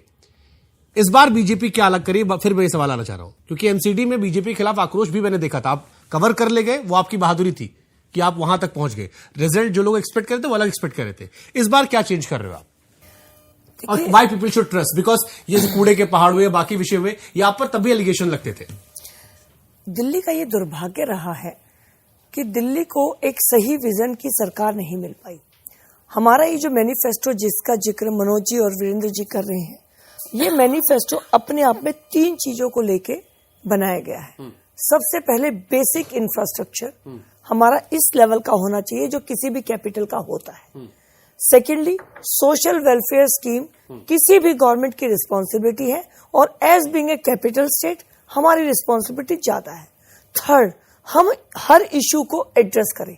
अब कौन से इश्यूज को एड्रेस करें? आज तक जो हमारे घर में मेड काम करती हैं, जो ऑटो रिक्शा वाले हैं, जो ई रिक्शा वाले हैं, या जो हमारे डिलीवरी बॉयज हैं, वो अनऑर्गेनाइज सेक्टर है। और जब भी कोई अनऑर्गेनाइज सेक्टर होता है तो वो बहुत बड़ी प्रॉब्लम बन जाता है। तो हमने उसको ऑर्गेनाइज करने के लिए पूरा फ्रेम इस हमारे संकल्प पत्र के अंदर डाला है। दिल्ली को आप एक तरह से नहीं कर सकते। दिल्ली को डेवलपमेंट भी चाहिए, दिल्ली को सोशल वेलफेयर स्कीम भी चाहिए, और दिल्ली के हर इशू को एड्रेस करने के लिए आपके लिए मैकेनिज्म, विजन चाहिए। तो हमारी सरकार के पास वो विजन है।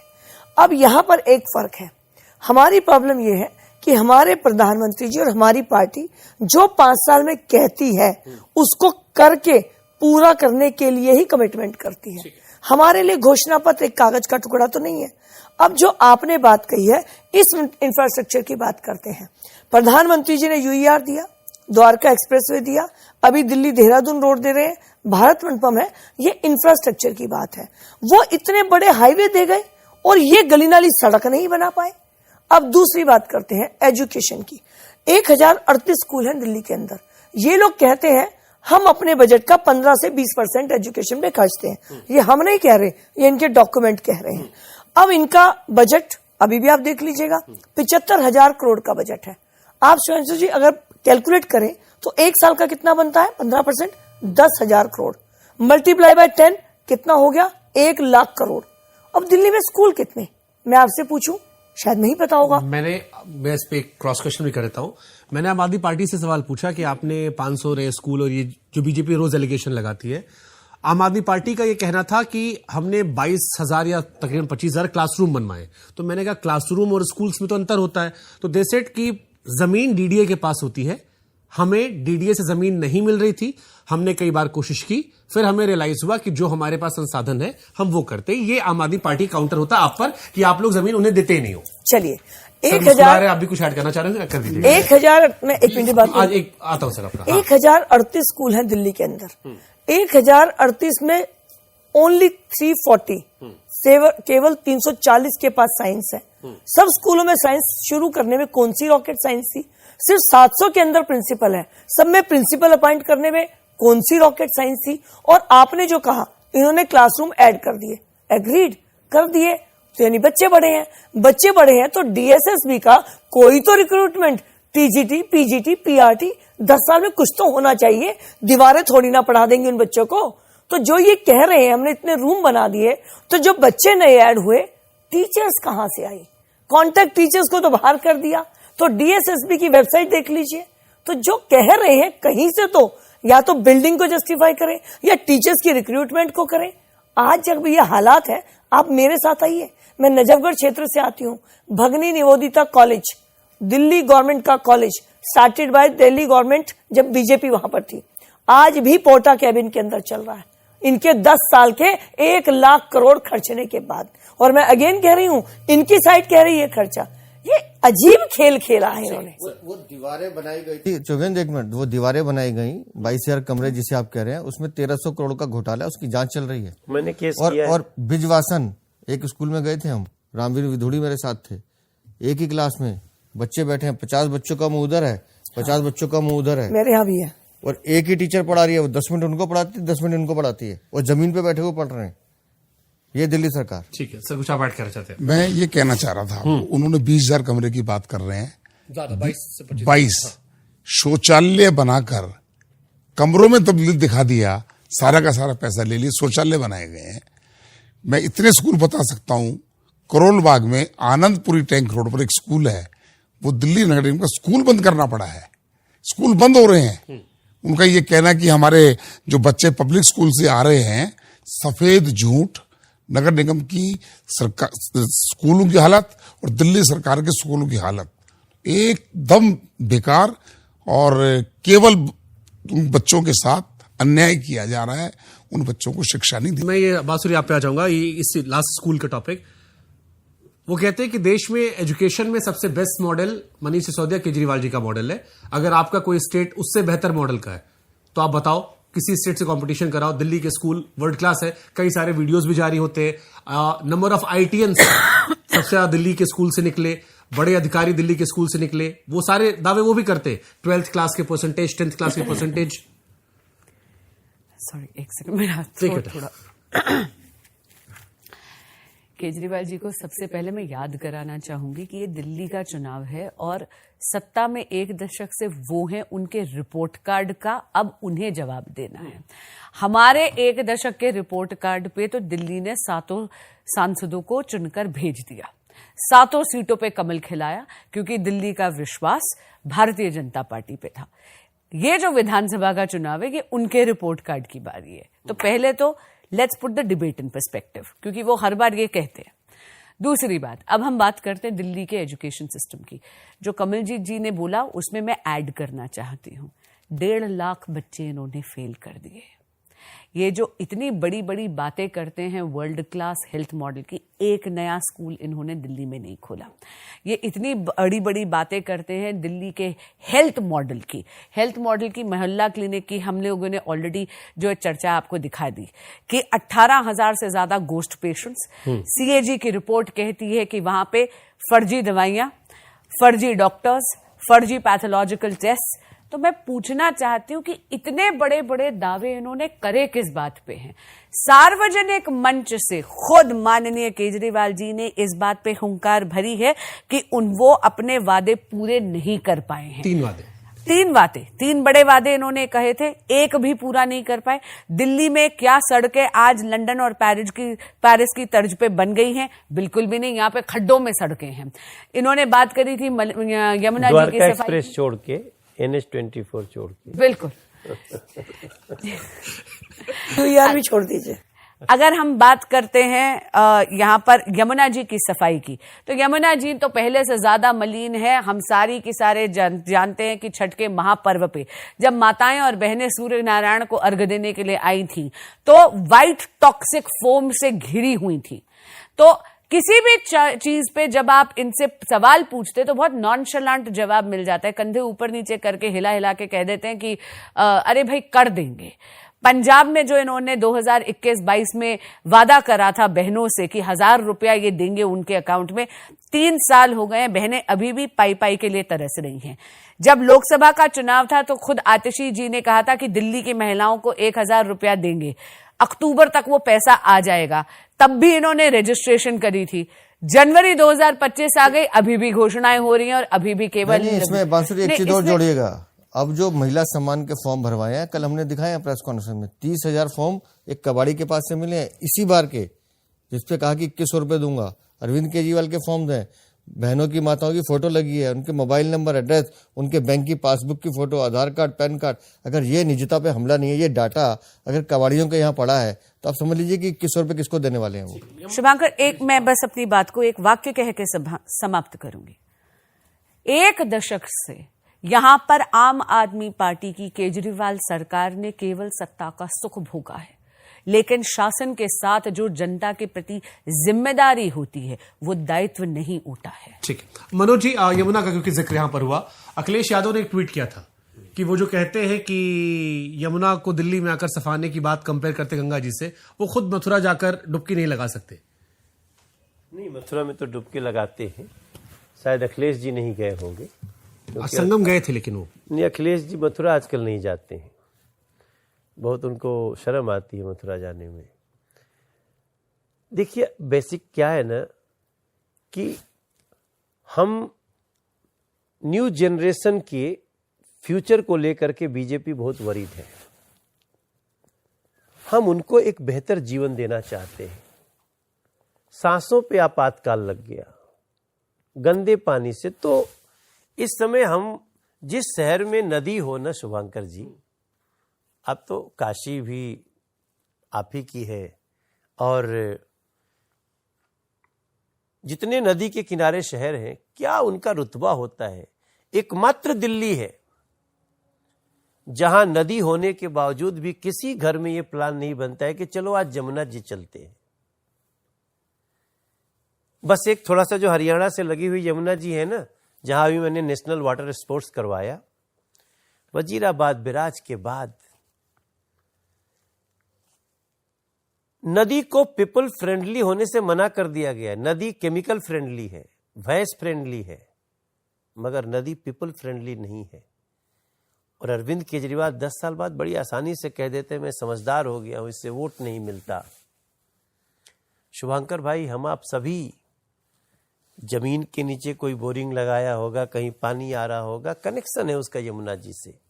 इसलिए हम जो न्यू जनरेशन है उसके भविष्य को लेकर आप सफा दोगे यमुना? पार्टी चिंतित है। हम कैसे सफा होगे? क्योंकि उन्होंने भी कहा था 2013 में।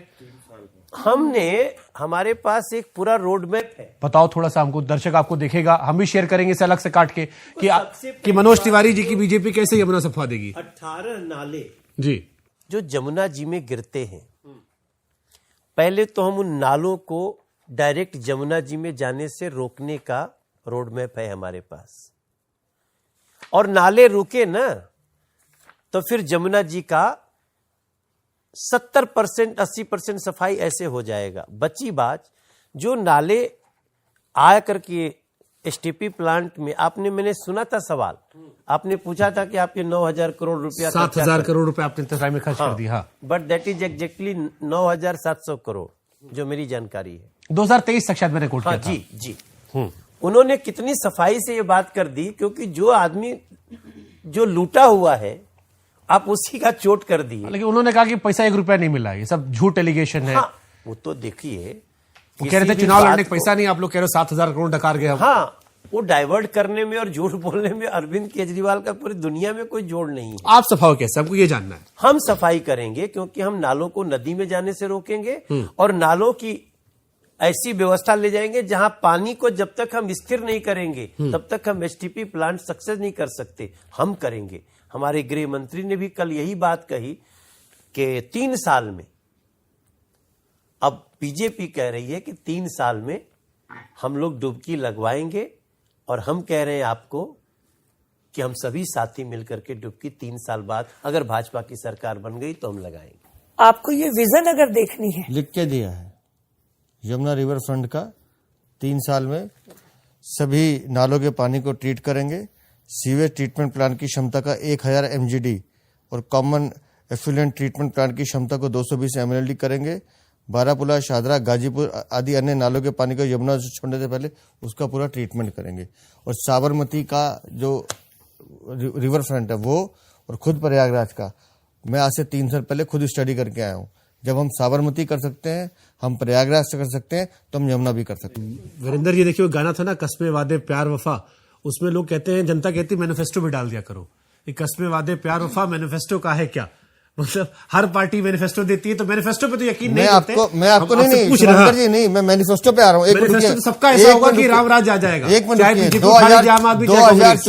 2014 का मैनिफेस्टो उठाइए प्रधानमंत्री का, 99.9% कंप्लीट करके दिखाया, गारंटी के साथ कह रहा हूँ, ऑन रिकॉर्ड कह रहा हूँ, चेक करवा लीजिए। 2019 का मैनिफेस्टो उठाइए प्रधानमंत्री नरेंद्र मोदी का, 85% वादे पूरे कर चुके, 15% पे काम चल रहा है। तो ये जब हम कह रहे हैं ना कि मेरे पास मोदी है, तो इसका मतलब हमारा एक पूरा ट्रैक रिकॉर्ड है जो हम करके दिखाते हैं। और मैं कह रहा हूँ, लंबी बहस हो जाएगी सर हो जाए, कई चीजें आ देखो, जाएगी। माँ जमुना मेरी आस्था है, मैं बता रहा हूँ, मैंने तो माँ जमुना में खेल के अपना जीवन बड़ा किया है, और इसलिए उस दिन डुबकी भी लगाई। मैनिफेस्टो के 80% वादे पूरे हो गए, 85%। 85%।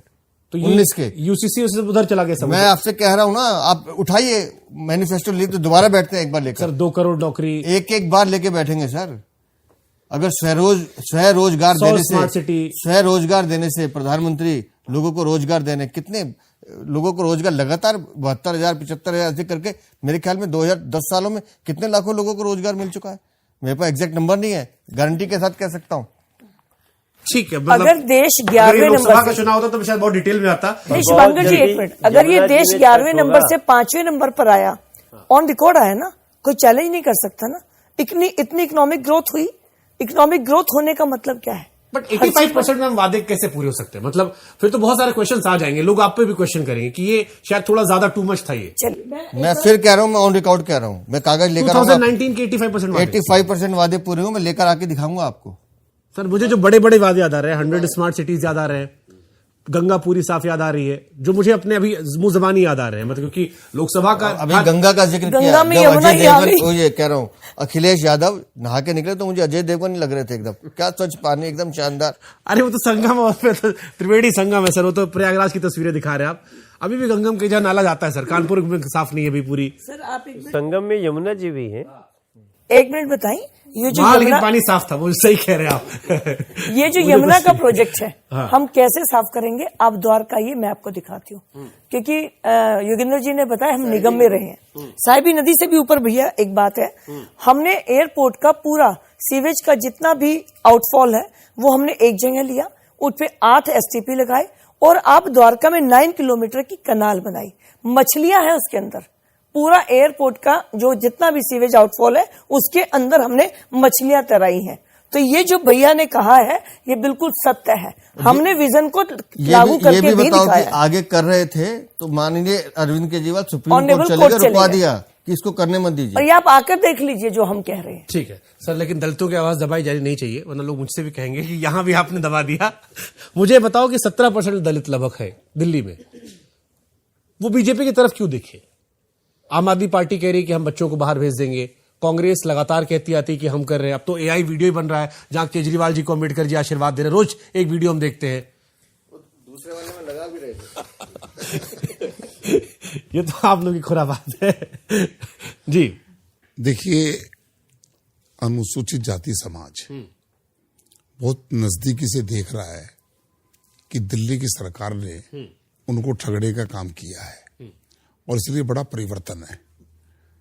स्कूलों की बात करें, हेल्थ की बात करें, सबसे ज्यादा अगर दिल्ली के अंदर लोग केजरीवाल को हटाने की बात कर रहे हैं तो गरीब व्यक्ति कर रहा है, ओबीसी का व्यक्ति कर रहा है, मजदूर कर रहा है, कि उनके साथ जो सौतेला व्यवहार जो कहा था वो तो किया नहीं, वो जो नहीं करना था वो किया। तो दलित भारतीय जनता पार्टी की तरफ आएगा। लोकसभा चुनाव के अंदर आरक्षण को लेकर एक इस प्रकार का उन्होंने शोर मचाया था, और आज दलित अपने आप को ये सोच रहा है कि हम उनकी बहकाव में आ गए। डॉक्टर अंबेडकर जी की जहां तक बात है, संविधान की जहां तक बात है, संविधान बदलने की बात पर वो दलित लोगों को उकसाने का काम करते हैं। डॉक्टर अंबेडकर जी के संविधान को बदलने के लिए, संविधान की थ्योरी पर यूपी में बड़ा डेंट हुआ था सर, नहीं 30-35 सीट कम हो गई थी क्योंकि एक मैसेज गया था कि बीजेपी आएगी संविधान बदल देगी। तो इस बार दिल्ली के अंदर हम उतना ही जहां अगर यूपी में नुकसान हुआ उसको पूरा कवर कर लेंगे। मुझे बताइए ना किस वजह से दलित बीजेपी शिफ्ट होगा? देखिए, दलित जो है वो देख रहा है कि उसका जो है शोषण हुआ है, और कांग्रेस ने किया है, आम आदमी पार्टी हमारे ने पुरखों किया पर आरोप लगाते हैं, उसके चक्कर में हम भी गाली खाते हैं कई बार सोशल मीडिया पर। हालांकि ट्विटर पे खाते हैं, बाकी कहीं नहीं फील हुआ। ट्विटर पे दिन रात चलता है, हिंदू जगो और दलितों के साथ गलत हो रहा है, वो हमको हमारे बाप दादा के नाम पे। देखिए, दलितों को उनको उकसाने का, भड़काने का काम कि हम दलितों के लिए कर रहे हैं, अगर दलितों के लिए अगर किसी ने किया है। मैं चलो घुमा के पूछता हूं, अगर मान लो आम आदमी पार्टी से दलित नाराज है, वो कांग्रेस की तरफ क्यों ना जाए, बीजेपी की तरफ क्यों आए? कांग्रेस दिल्ली में है कहां, और कांग्रेस ने भी दलितों के लिए क्या किया है? लोग मान चुके हैं। दिल्ली में कांग्रेस नहीं है। दिल्ली में कांग्रेस दो बार से 0 सन्नाटा है, 0 सन्नाटा। तो आपकी पार्टी लाइन से अलग बोल रहे हो आप। आपकी पार्टी कई नेता है कांग्रेस को कह रहे हैं अच्छा लड़ रही है। नहीं, मांसुरी जी मुस्कुरा रही है, देखो। नहीं लड़ रहे होंगे। हर व्यक्ति, हर पार्टी चुनाव जीतने के लिए तो लड़ती जनता है, का दिमाग सोच रहा हूँ ना। जनता के जीतने के लिए लड़ती है, आप लेकिन दिल्ली के अंदर दलित समाज भारतीय जनता पार्टी को 100% वोट करेगा, मैं दावे के साथ कह रहा हूं। बासुरी जी, दिल्ली में कांग्रेस नहीं है? दिल्ली में कांग्रेस हो या ना हो, दिल्ली में आम आदमी पार्टी हो या ना हो, लेकिन 8 फरवरी के दिन जब परिणाम आएंगे तब दिल्ली में डबल इंजन की भाजपा की सरकार जरूर होगी। वीरेंद्र जी, आप कह रही हैं कि आप लोग की सेटिंग चली कांग्रेस वालों से, ये भी एलिगेशन आपने आपने कहा दिल्ली में कांग्रेस नहीं है, मैं कहता हूं दिल्ली में कांग्रेस है। पार्टी में एक लाइन नहीं बन पाई। मैं बता रहा हूं आपको, मैं जब जब कांग्रेस को देखता हूं तो मुझे उसमें अरविंद केजरीवाल नजर आता है, और जब जब अरविंद केजरीवाल को देखता हूं तो उसमें मुझे राहुल गांधी नजर आता है। ये दोनों एक ही सिक्के के दो पहलू हैं। नूरा कुश्ती लड़ रहे हैं चंडीगढ़ में, आज भी मेयर का चुनाव हो रहा है 24 तारीख को, दोनों गठजोड़ से लड़ रहे हैं, दोनों का समझौता है। तो चंडीगढ़ में जारी है, दिल्ली में गद्दारी है, तो ये समय अनुसार अपनी चीजें बदलते हैं। मनोज जी, राहुल गांधी जी का दिल्ली में प्रचार ना करना तबियत खराब होने की वजह से, जैसा कहा गया, हालांकि प्रचार तो कोई बड़ा नेता नहीं कर रहा, न प्रियंका जी न खड़गे जी, अब तक तो नहीं किया, और उनकी तरफ से स्टेटमेंट आया कि जब चुनाव नजदीक आएगा, फिर आप लोगों ने कहा 10 दिन बचे और कितना नजदीक आएगा। ये किसको फायदा देगा, आम आदमी पार्टी को या बीजेपी को, उनका ना लड़ना? या अब हम इस पे सोच ही नहीं रहे हैं। जब 2020 में हम चुनाव लड़े तो हम 8% का उछाल लिए, हम 32% से सीधे 39.8% तक गए, लगभग 40%। अब हम सीधे बस कोशिश में लगे हैं कि 51% पे चले जाएं। ये कब, जैसे इन्होंने कहा, ये कब मिलते हैं नहीं। अब सीलमपुर तो आए थे राहुल गांधी जी, पता नहीं भाषण दिए कैसे, क्या खा लिए सीलमपुर में कि उनकी तबीयत खराब हो गई। फायदा किसको करेगा ये, उनका ना उतरना? नहीं, देखिए सिंपल सी बात है कि अगर वो नहीं लड़ेंगे तो कांग्रेस खत्म होगी, तो उनको सोचना है कि कांग्रेस बचेगी कि नहीं बचेगी। पंजाब में खत्म, दिल्ली में खत्म, तो ये उनको पूछिए अपनी पार्टी के लिए कि वो लड़ना चाहते हैं कि नहीं लड़ना चाहते हैं। नहीं, जब वो कांग्रेस मुक्त भारत तो होने की तरफ चली पड़ा है, कांग्रेस मुक्त दिल्ली हो ही चुका है, जैसा होगा देखा ठीक है। जाएगा। अब एक वीरेंद्र जी सवाल जो सबसे ज्यादा लोगों ने मेरे पास भेजा था, जब मैंने आप लोग को लेकर 2 पोस्ट डाली, तो उसमें सबसे ज्यादा जो सवाल मेरे पास आया था वो आया था नुपुर शर्मा को लेकर, और ये सवाल आया कि बीजेपी अपने साथ स्टैंड नहीं करती है। फिर एक वायरल तस्वीर आपके राइट विंग के बहुत सारे लोगों ने ट्वीट की थी, एंड आई एम श्योर जो एक्टिव होंगे वो जानते भी होंगे, कहे ना कहे वो अलग बात है, कि जिसने मनुस्मृति को जलाया उसको टिकट मिल गया, नुपुर शर्मा को आइसोलेट कर लिया गया है, टिकट नहीं दिया गया है, और इससे कई लोग आपके अपने आपसे नाराज थे। नुपुर शर्मा को टिकट देना या नहीं देना ये संगठन का निर्णय होता है। मैं संगठन का अध्यक्ष हूं, किस कार्यकर्ता को किस भूमिका में रखना है ये तय किया जाता है। हम तो स्मृति ईरानी को भी सुन रहे थे, तो स्मृति ईरानी लड़ ली क्या? हम वीरेंद्र सचदेवा को भी सुन रहे थे, वीरेंद्र सचदेवा लड़ लिए क्या? वीरेंद्र सचदेवा का काम अलग है, स्मृति ईरानी का अलग है, नुपुर शर्मा का काम अलग है। और संगठन ने जो कुछ दिया है, आगे संगठन उसकी क्या भूमिका तय करेगा ये संगठन तय करता है। मनोहर लाल खट्टर हरियाणा के मुख्यमंत्री, सही चल रहा है, फिर तय होते हैं कि नहीं आप हटिए, आपको हम केंद्र में मंत्री बनाएंगे, बनते हैं। बेबी रानी मौर्य राज्यपाल थी, फिर रिजाइन होता है, चलिए आपको केंद्र में मंत्री बनना है, वहां काम कीजिए। हर कार्यकर्ता की भूमिका तय है, नुपुर शर्मा की भूमिका भी तय है कि कब उसको क्या देना है। निर्णय संगठन ने करना है, समय अनुसार करना है। तो हम तो रोज सुनते थे Smriti Irani part of BJP, pardon part of BJP, party की कार्यकर्ता तो है ही ना वो। जैसे वीरेंद्र सचदेवा कार्यकर्ता वैसे नुपुर शर्मा कार्यकर्ता है, उससे कौन इनकार करे? उनके बनवास को लेकर खासतौर पर जो युवा पीढ़ी है बीजेपी को जो फॉलो करती है, और ये मैं आप ही के कार्यकर्ताओं की बात बता रहा हूं, ऑफ द रिकॉर्ड मैक्सिमम लोग मुझसे कहे कि ये सवाल आप राइट मंच पर जरूर सभी कार्यकर्ताओं से कह रहा हूं, हर कार्यकर्ता की भूमिका तय होती है, स्पष्ट होती है कि उसको कब समय आने पर मिलना है। योगेंद्र चंदोलिया पार्षद से सांसद बन गए, कमलजीत पार्षद से सांसद बन गई, बांसुरी स्वराज सीधा के सांसद बनती है, मनोज तिवारी 3 बार सांसद बने। तो सबकी भूमिका स्पष्ट है कि इसको क्या काम करना है। अगर हमसे पूछा जाता था 6 सांसदों के टिकट कट गए, तो प्रवेश वर्मा को अगर उस समय मना किया, रमेश विधुड़ी को मना किया, तो तय किया कि आपको संगठन ने क्या देना है। आज दोनों विधानसभा का चुनाव लड़ रहे हैं, तो हर कार्यकर्ता की भूमिका स्पष्ट है, नुपुर शर्मा की भी भूमिका स्पष्ट है, समय आने पर बताएंगे। ठीक बात। बांसुरी आपको लेकर भी आता है एक सवाल जो आप पर आना भी चाहिए, और क्योंकि नेपोटिज्म की बड़ी चर्चाएं होती हैं, कईयों का यह मानना है, हालांकि इशारों में सर ने किसी और मैटर में कहा था, लेकिन हो सकता है किसी की भावना हो कि आपको डायरेक्ट सांसद बना दिया गया। ये भी तो बीजेपी का नेपोटिज्म है। इस बार ही बीजेपी में देखें, दिल्ली में तो मदन लाल खुराना जी के लड़के हैं, प्रवेश साहिब सिंह वर्मा साहब के लड़के हैं। तो नेपोटिज्म तो आप लोग का भी है, लेकिन आप लोग बाकी राज्यों में बाकी पॉलिटिकल पार्टीज को ताने मारते रहते हो। मैं बहुत खुश हूं कि आपने मुझसे ये सवाल पूछा और इसका जवाब देने का आपने मुझे मौका दिया। सबसे पहले अपनी बात करती हूं। ये गलत है कि मुझे सीधा आकर सांसद का टिकट मिला।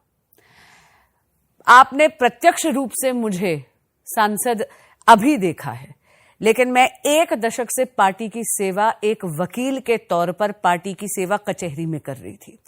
उसके बाद आते ही इनफैक्ट भाई साहब के आशीर्वाद से और इनके वर्धस से मुझे सबसे पहली भूमिका दी गई विधि प्रकोष्ठ में सहसंयोजक की। उसके बाद भाई साहब ने मुझे अपनी टीम में प्रदेश में मंत्री की भूमिका दी। संगठन में काम करने के बाद उसके बाद मुझे सांसद का टिकट दिया। और मैं आपको इतना जरूर बता दूं, क्योंकि मेरी मां जनप्रतिनिधि थी, इसका अर्थ यह नहीं है कि राजनीति मेरे लिए निषेध है। मुझे भी उतना ही अधिकार है स्ट्रगल करने का, मुझे भी उतना ही अधिकार है मेहनत करने का, और मुझे भी उतना ही अधिकार है जनता जनार्दन के समक्ष जाकर झोली बिछा के भिक्षा मांगने का। परिवारवाद तुरंत तब आता है अगर आते ही कोई व्यक्ति नंबर 1 की पोजीशन का दावेदार बन जाता है, क्योंकि वो एक ऐसे परिवार से आता है जहां पर उसके पेरेंट्स जनप्रतिनिधि हैं। जैसे अगर हम बाकी पार्टीज की बात करें, राहुल गांधी जी की बात कर लेते हैं, तो नंबर 1 के दावेदार हैं। वहां पर कोई भी और व्यक्ति, एक ग्लास सीलिंग बन जाती है गांधी परिवार की, उसके ऊपर जाने की चेष्टा भी नहीं कर सकता। बांसुरी स्वराज आते ही भाजपा में नंबर 1 की दावेदार नहीं मिली है। अब मैं बात करती हूं जो मेरे 2 कॉलीग्स की आप बात करते हैं। हरीश भाई साहब ने 13 बरस की तपस्या करी है संगठन में। वो मीडिया के विभाग के प्रमुख रहे हैं, बहुत वर्षों तक प्रवक्ता थे। क्योंकि वो मदन लाल खुराना जी के सुपुत्र हैं, इसका अर्थ ये नहीं है कि उनकी मेहनत को दरकिनार कर और उनको ये अपॉर्चुनिटी नहीं देनी चाहिए थी। दूसरी तरफ हम बात करते हैं प्रवेश साहिब सिंह वर्मा जी की। प्रवेश भाई साहब का इतना स्टेलर करियर रहा है, 1 बार के विधायक, 2 बार के जीते हुए सांसद, और उन्होंने, आप ये देख लीजिए, मेहरौली से अकेले विधायक थे जो आज तक जिन्होंने भाजपा की झोली में वो सीट डाली है। अगर आप उनकी सांसदी का रिकॉर्ड देख ले, 80,000 करोड़ रुपए का डेवलपमेंट काम प्रवेश साहिब सिंह वर्मा जी ने करा है। बस इसलिए क्योंकि वो साहिब सिंह वर्मा जी के सुपुत्र हैं, इसका अर्थ ये नहीं है कि उनको मेहनत का या स्ट्रगल का अधिकार। ठीक है, वेल सेड। और मैं इस पे काफी हद तक इत्तेफाक भी रखता हूं जो आप कह रहे हो कि ये बिल्कुल सही बात है। आपको ऐसा नहीं, आपको बैन थोड़ी ना कर सकते कि आप नहीं आ सकते पॉलिटिक्स में, लेकिन इसको मैं एक और तरह से फ्रेम करता हूं। इसमें एक बात कहूं आपको, एक बात जरूर कहना चाहूंगी, बहुत विनम्रता से कहूंगी, मुझे टिकट इसलिए नहीं मिली या मैं राजनीति में इसलिए नहीं हूं क्योंकि मेरी माता श्रीमती सुषमा स्वराज है। जब मेरी मां जीवित थी तब परिवार से और कोई नहीं था, केवल सुषमा स्वराज जी थी। मैं तो वकालत में मसरूफ थी और पार्टी की सेवा वकालत में कर रही थी। मां के चले जाने के 3.5 साल बाद पार्टी ने मुझे संगठन का दायित्व दिया है। एक तो उनके जाने का बहुत अफसोस है क्योंकि वो उन महिलाओं में थी जिनको अक्रॉस पार्टी सभी रिस्पेक्ट करते थे। Thank you. उनकी भाषा शैली से हम सब ने बहुत कुछ सीखा है और मुझे लगता है देश की उन चुनिंदा नेताओं में थी, बीजेपी में जैसे अटल जी हुए, उसमें सुषमा जी का भी नाम था जिन्हें सब प्यार करते थे। आपका ये कहना बहुत मायने रखता है, बहुत धन्यवाद। लेकिन ये इमोशनल पार्ट है। एक पत्रकार के नाते एक सवाल मेरे मन में और आएगा जो मैं आपसे पूछूंगा, जो मेरे धर्म का पार्ट है। अगर आप सुषमा स्वराज जी की लड़की नहीं होती जी, क्या इतनी इजीली आप सांसद बन जाती? जी बिल्कुल, क्योंकि मैं बहुत अच्छी वकील हूं और जितना मैंने पार्टी की सेवा 1 दशक से कचहरी में करी और बाद में मुझे जो विधि प्रकोष्ठ में सह संयोजक की भूमिका वो मिली, वो मुझे इसलिए नहीं मिली क्योंकि मैं सुषमा स्वराज की बेटी हूं। मुझे मेरा senior gown honourable supreme court of India ने इस पिछले साल अगस्त में इसलिए नहीं दिया क्योंकि मैं सुषमा स्वराज की बेटी हूं, वो मुझे मेरी मेरिट पे मिला है क्योंकि मैंने वकालत को तपस्या की तरह करा है। ठीक है, आपकी मॉम की क्या क्वालिटीज आपने ली, ये भी मैं जानना चाहूंगा, क्योंकि आपकी मॉम के बारे में सब जानना चाहते हैं। उनसे क्या सीखा आपने, क्या लेकर आप आए हो? I think to be fearless, और मुझे लगता है कि मैं उन्हीं की तरह शायद निर्भय हूं और अपने कृष्ण पर अगाध भक्ति रखती हूं और विश्वास रखती हूं। ये भक्ति मुझे विरासत से मेरी मां से मिली है। खूबसूरत। उनका एक शेर मुझे याद है, पार्लियामेंट में कहा था, दुश्मनी जितनी मन करे जमकर करना, मगर गुंजाइश इतनी रखना कर हम दोस्त बन जाएं तो शर्मिंदा ना हो। That's beautiful. मेरी बहुत सारी मेमोरीज उनको लेकर है। उस टाइम हम सुनते थे बहुत सारा टीवी। मनोज जी, क्यों केजरीवाल जी पे आप लोग हमला करवाते रहते हो? वो कहते हैं यार देखो इतना हमला करवाते हो आप लोग। 2013 प्रेस कॉन्फ्रेंस कर रहे थे, स्याही फेंक दी गई। 14 में वाराणसी गए, स्याही फेंक दी गई। 16 में ऑड इवन के बाद स्याही फेंकी गई। 18 में सचिवालय के अंदर लाल मिर्ची डाली गई। 19 में गाड़ी पर थप्पड़ मारा गया। 22 में गुजरात में प्लास्टिक बोतल फेंकी गई। ग्रेटर कैलाश फिर किसी ने पानी फेंका 24 में। और अभी गाड़ी पर वो एलिगेशन लगा रहे थे कि पत्थर से हमला करवा दिया। तो इतना हमला क्यों करवाते हो आप लोग उन पर? फिर सिक्योरिटी भी छीन लेते हो। वीरेंद्र चलिए मैं आज बताता हूं, मनोज भाई तो जो बताएंगे। आज हम चुनाव से 8 दिन दूर खड़े हैं। हाँ, मैं बहुत गंभीरता से कह रहा हूं, इस आने वाले 8 दिनों में गंभीर हमले का आरोप अरविंद केजरीवाल फिर लगवाएंगे, प्लान करके करवाएंगे। और तिहाड़ जेल से आने के बाद ये आदमी पहले कुटिल था, अब शातिर अपराधी है। मैं आज ईमानदारी से कह रहा हूं, ये इस चुनाव को जीतने के लिए किसी भी स्तर पर जा सकता है। और ये अगले 8 दिनों में अपने ऊपर जानलेवा हमला सीरियस तरीके से करवाएगा और सुरक्षा का मुद्दा बनाकर इस चुनाव को, क्योंकि आज इसे दिखाई दे रहा है कि चुनाव मेरे हाथ से गया, लोग मुझे भ्रष्टाचारी चोर कहते हैं और चुनाव में नहीं जीत सकता। तो अब ले देके इसके पास सिर्फ एक ही मुद्दा बचा है कि हाय मैं विक्टिम कार्ड कैसे खेलूं। और इस विक्टिम कार्ड खेलने के लिए ये अगले 8 दिनों में किसी भी स्तर पर जा सकता है। ये भविष्यवाणी मेरी लिख के रखिएगा। सर आपने जिस तरीके से उनको डिफाइन किया, मुझे केजरीवाल जी का वाला वीडियो याद आ गया जो उन्होंने कुछ दिन पहले कहा था। और क्योंकि उनके ऊपर जितना हमला हुआ जब बताए सब चुनावे में होता है। ये हमको नहीं समझ में, सब चुनावे में काहे होता है। अगर मान लीजिए थोड़ी देर के लिए कि अगर हमको दोषी आप ठहराना चाहें तो हम इतना मूर्ख तो नहीं हो सकते कि चुनाव में हमला करें, क्योंकि हमला होने से लोगों को सहानुभूति मिलती है। हाँ, इसलिए चुनाव में अगर किसी के ऊपर खाली हमला होता है तो समझ लीजिए वो खुद ही करवाता है। अब वो एक लंबा चौड़ा लिस्ट निकाल लेते, केजरीवाल ये है, केजरीवाल वो है, केजरीवाल ये है। अब वो शब्द नहीं बोल सकता क्योंकि वो अनपार्लियामेंट्री शब्द है। वो कहते आप लोग दिन भर गाली भी देते रहते हो। क्षमा करिएगा, मैं बीच में विघ्न डालूंगी। 12:15 हो रहे, कृपया घर पे फोन करके मेरे पिता को कोई बोल देगा कि प्लीज वो सो जाएं। हम जल्दी समराइज कर देंगे। हाँ, थैंक यू। जस्ट एक बार उनको बोल दो कि हम लोग अभी भी पॉडकास्ट में हैं, प्लीज वो सो जाएं। 11 बजे पॉडकास्ट शुरू हो तो क्या? नहीं, it's just that he won't sleep until I reach home, so I just, and मेरे पास फोन नहीं है इसलिए। कोई बात नहीं। थैंक यू जी। हाँ जी, हाँ, आप कहाँ थे? जैसे आप तो बिहार से आते हो, इतना मीठा बोली है वहां पे। अब वो कहते हैं कि दिन रात आप लोग गाली देते हो, ऐसा शब्द बोले, वो पूरा दिन गिनाए बैठ के पर्चा पकड़ के, केजरीवाल ये, केजरीवाल वो, केजरीवाल ये। हम तो कह भी नहीं सकते आपके सामने, मम्मी हमारी मारेंगी हमको। खाली इतने ही आप लिख दीजिए कि बदजुबानी अरविंद केजरीवाल, तो इतने सारे वीडियो आएंगे। नरेंद्र मोदी जी को एक से एक गालियां,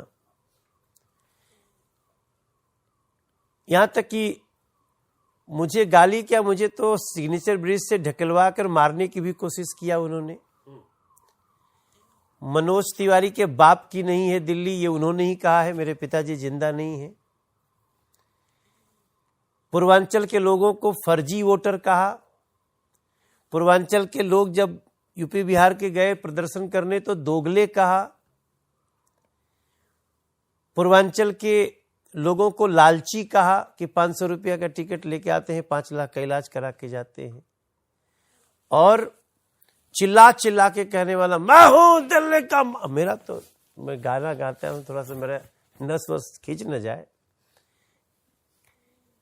अरविंद केजरीवाल जिसको न गाली दे दें, फिर भी हम बोलते हैं तो दे बोलते हैं, दे नहीं बोलते हैं हम। फिर भी अमित शाह जी जब आते हैं यहां तो श्री अरविंद केजरीवाल कहते हैं। क्या संस्कार है भारतीय जनता पार्टी के। तो जो लिस्ट था पूरा जिसको गिना रहे थे, वो आपके नेताओं ने नहीं बोला?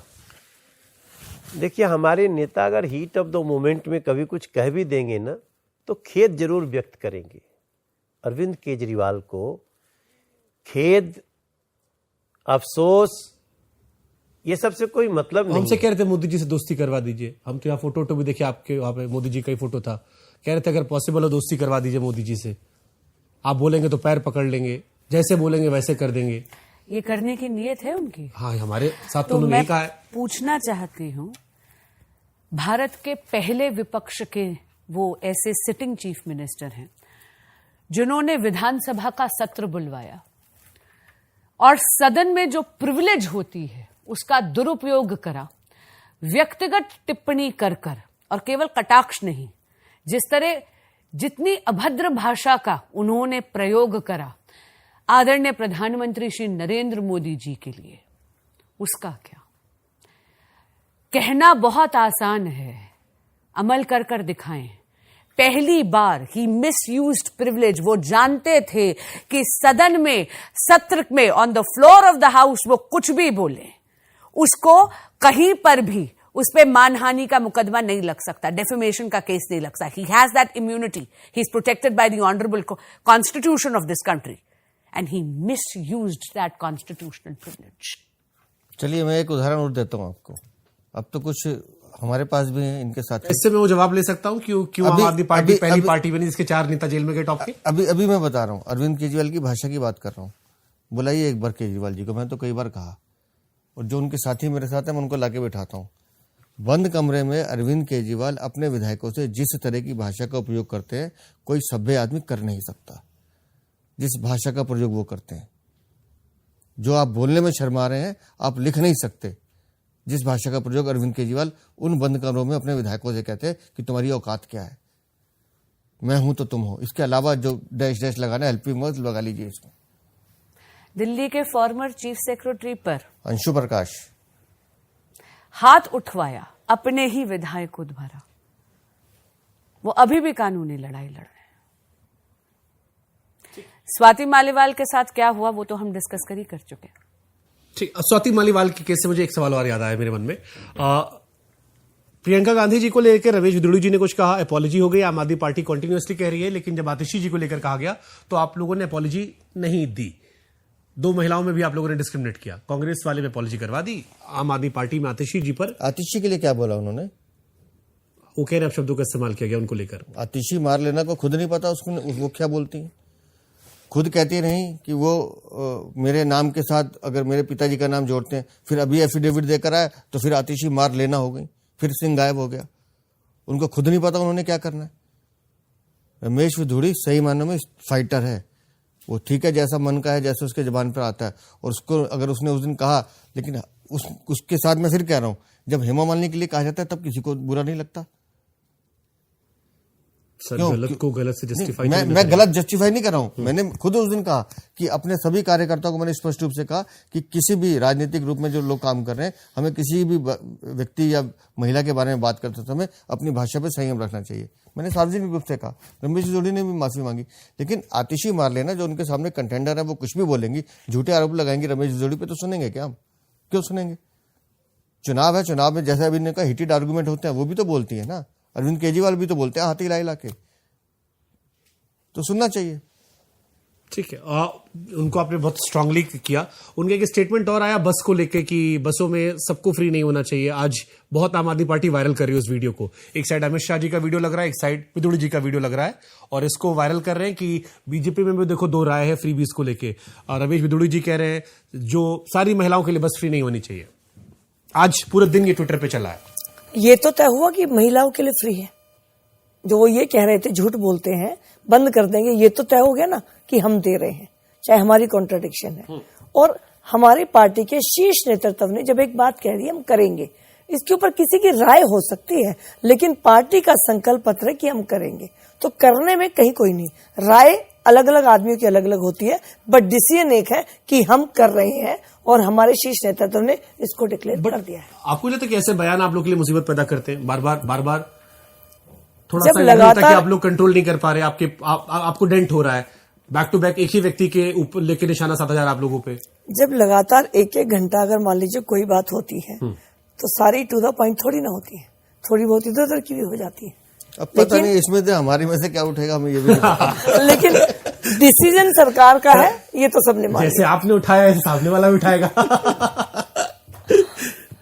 मनोज जी, सांसदों के काम पर अभी मैम ने कहा कि मुहर लगी देखिए हमारे, और हम दोबारा से चुनकर आ गए, 7 के 7 आ गए। उन लिमिटेड स्टेट्स में थे जहां पर आप क्लीन स्वीप करके गए, जबकि केजरीवाल जी ने, मैंने उनसे भी कहा था कि उन्होंने कहा था कि जेल का जवाब वोट से होगा, इर्रेस्पेक्टिव उसके आप जीत कर आ गए। 2 सवाल मेरे आपसे हैं। एक सवाल, सांसदों ने ऐसा कौन सा काम किया है जिसकी वजह से जनता को विधानसभा में वोट देना चाहिए?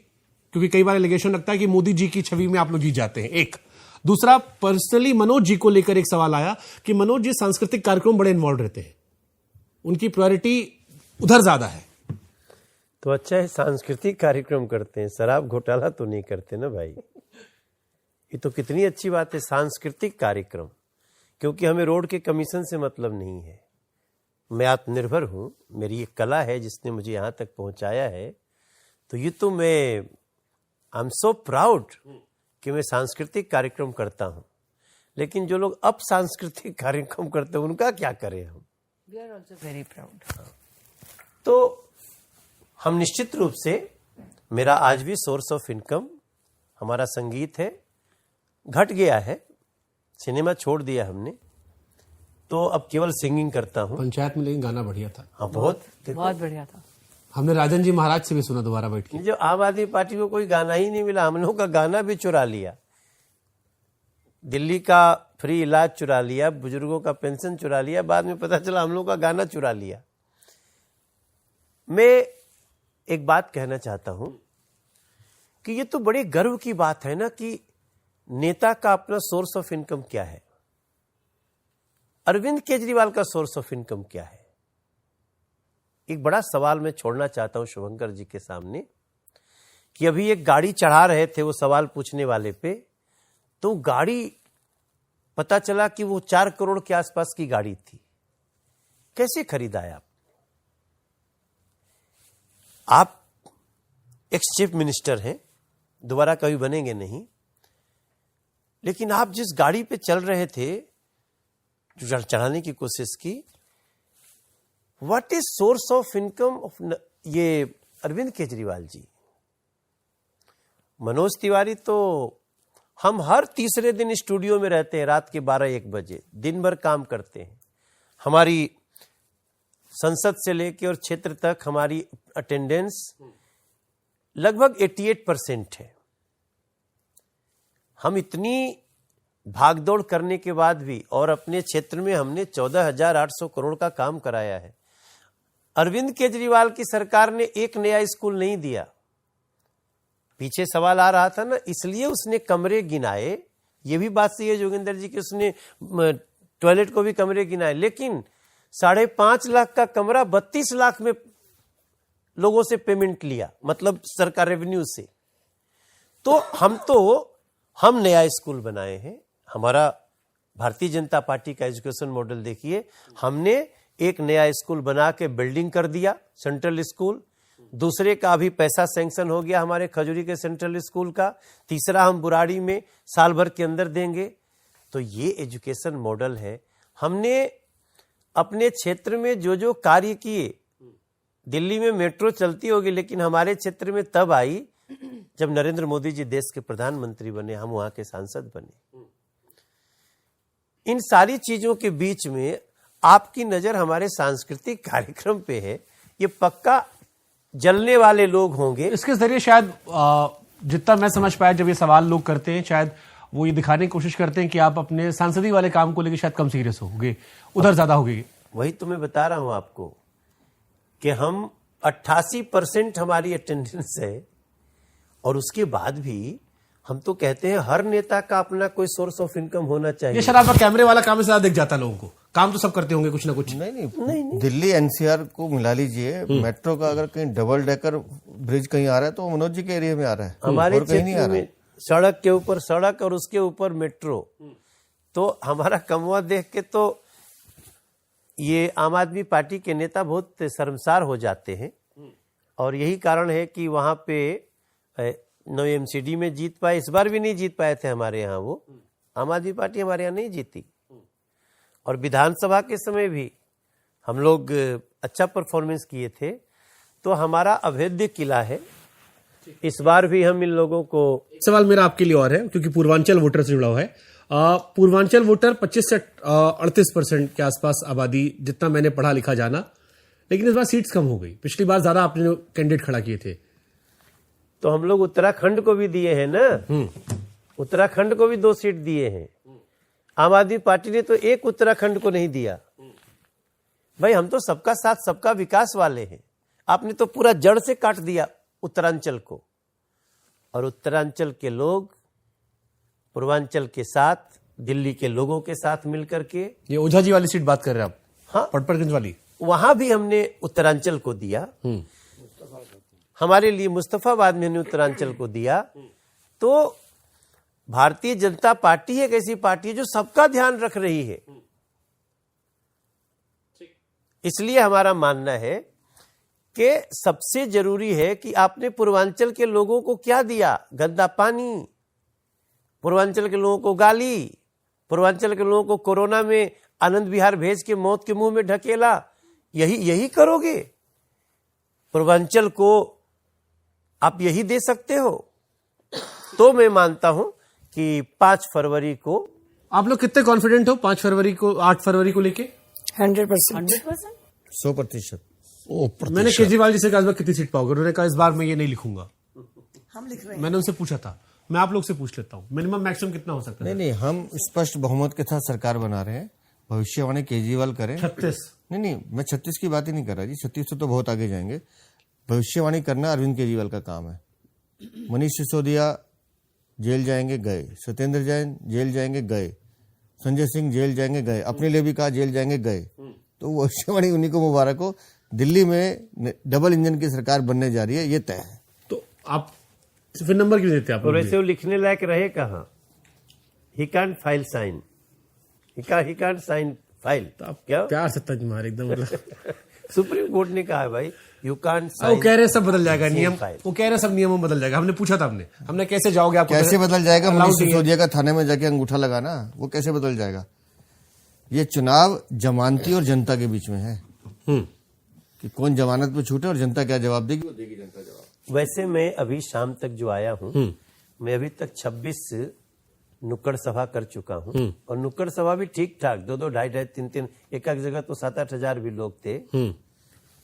मेरा जो मैं ग्राउंड पे जाने के बाद, वीरेंद्र भाई आपसे भी बात नहीं हुई, बांसुरी, कमल जी और जोगेंद्र भाई, अगर बीजेपी 60 सीट क्रॉस कर जाती है तो भी आश्चर्य मत करिएगा, इतना बड़ा भारतीय जनता पार्टी के प्रति इस समय समर्थन है। 60 सीट अगर क्रॉस कर जाए तो भी आप आश्चर्य मत करिएगा। जो ग्राउंड पे इस समय नरेंद्र मोदी जी के प्रति विश्वास है, और जो 27 साल का टूटा हुआ सपना है, बिखरी हुई दिल्ली है, अगर उसके बाद मिल जाता है ना। चलो अंत का तो कोई पता नहीं, लीस्ट कितना हो सकती है कि इतने चीजें नहीं जाएंगे? सरकार बनाएंगे। वो तो देखिए, हम तो अनुमान लगा रहे हैं, कोई नहीं लिख के दे सकता, लेकिन एक आकलन तो होता है ना सर। आप भी इंटरनल सर्वे कराते होगे, आप लोग भी। हमने के भोजपुरी में कहावत कर जला कि कपड़ा में कितना बार बार तो ना भैया, छीला गिरी तो गिन लियो। हाँ, लिया। तो इसके बाद तो we are doing our best. सही है। कभी आपका मन नहीं करता बिहार जाने सर, बिहार पॉलिटिक्स में? बिहार पॉलिटिक्स में कई बार प्रचार करने जाते प्रचार करने में से जाने का कि जमीन हमारा वहीं सब है। काहे भेजना चाहते हो? इतना बढ़िया। हम आपसे पॉडकास्ट से पूछे थे कि कहाँ सपना ज्यादा है, यहाँ का या वहाँ का? अब तो मनोज भाई दिल्ली वाले हो गए। अब मनोज भाई दिल्ली वाले। नहीं, बहुत लोग भेजने में लगे हैं मुझे, कम से कम सुबह पर तुम मत लगो। दिल की बात आ जाती है। हमने आपसे सवाल पूछा था ना, पहला वाला। बहाने नहीं बदलाव चाहिए, दिल्ली में भाजपा सरकार चाहिए। 10 साल से झेले खूब बहाने हमने, दिल्ली के मालिक बन बैठे लगे हो हमको ठगने। बहुत सहेलियां नहीं सहेंगे, दिल्ली ने कर दी है ऐलान, कूड़े कचरे गंध मिटा के बदलेंगे दिल्ली की पहचान। दंगे के दाग अब नहीं, यमुना में झाग अब नहीं, पीने को पानी साफ चाहिए, कूड़े के पहाड़ अब नहीं। झूठ बोलने वालों पे कड़ी प्रहार चाहिए, दिल्ली में भाजपा सरकार चाहिए। देखो सब गाने लगे, सब सुरीले हो गए। आप तो देखो बहाने नहीं बदलाव चाहिए, ये इनकी लाइन है। तो हमारा मन साफ है, हमारी दृष्टि साफ है, और 5 साल के लिए, जैसे कल अमित शाह जी ने कहा, एक बार 5 साल के लिए दे दो। दिल्ली की जितनी कच्ची कॉलोनियां हैं वो जैसे मन करे अपना तोड़ करके फिर से घर बनाए। हम ये भी करने जा रहे हैं। 13,000 सील पड़ी प्रॉपर्टी, दुकान, मकान, सबको हम 6 महीना के अंदर डिसील करने जा रहे हैं। और बीजेपी जो कहती है शुभंकर भाई, वो करती है। ये बहुत 2 बात जो कहे ना, इस पे आप पूरा पॉडकास्ट बना सकते हो। कच्ची कॉलोनियों का, अनऑथराइज का हमने दाग हटा दिया मोदी जी ने। अब कहा है कि आप अपना घर, भाई ये बहुत बड़ी, आज मैंने जहां जहां कहा, आप सोच नहीं सकते, तालीबंदी नहीं हो रही थी, क्योंकि यहां तो बारजा लगाने में भी एमसीडी आ जाती है। पहली बार अमित शाह जी ने कहा, हमारी 1731 कॉलोनियों के मेरे भाई बहन, हमारी बीजेपी की सरकार बनेगी और आप अपने घर को फिर से बनाइए। हम वो रूलिंग देंगे, बायलॉज देंगे, जिसमें आपको न एमसीडी, न पुलिस, किसी के डंडे का आपको कोई भय नहीं रहेगा। इतना बड़ा काम, और 13,000 प्रॉपर्टी सील।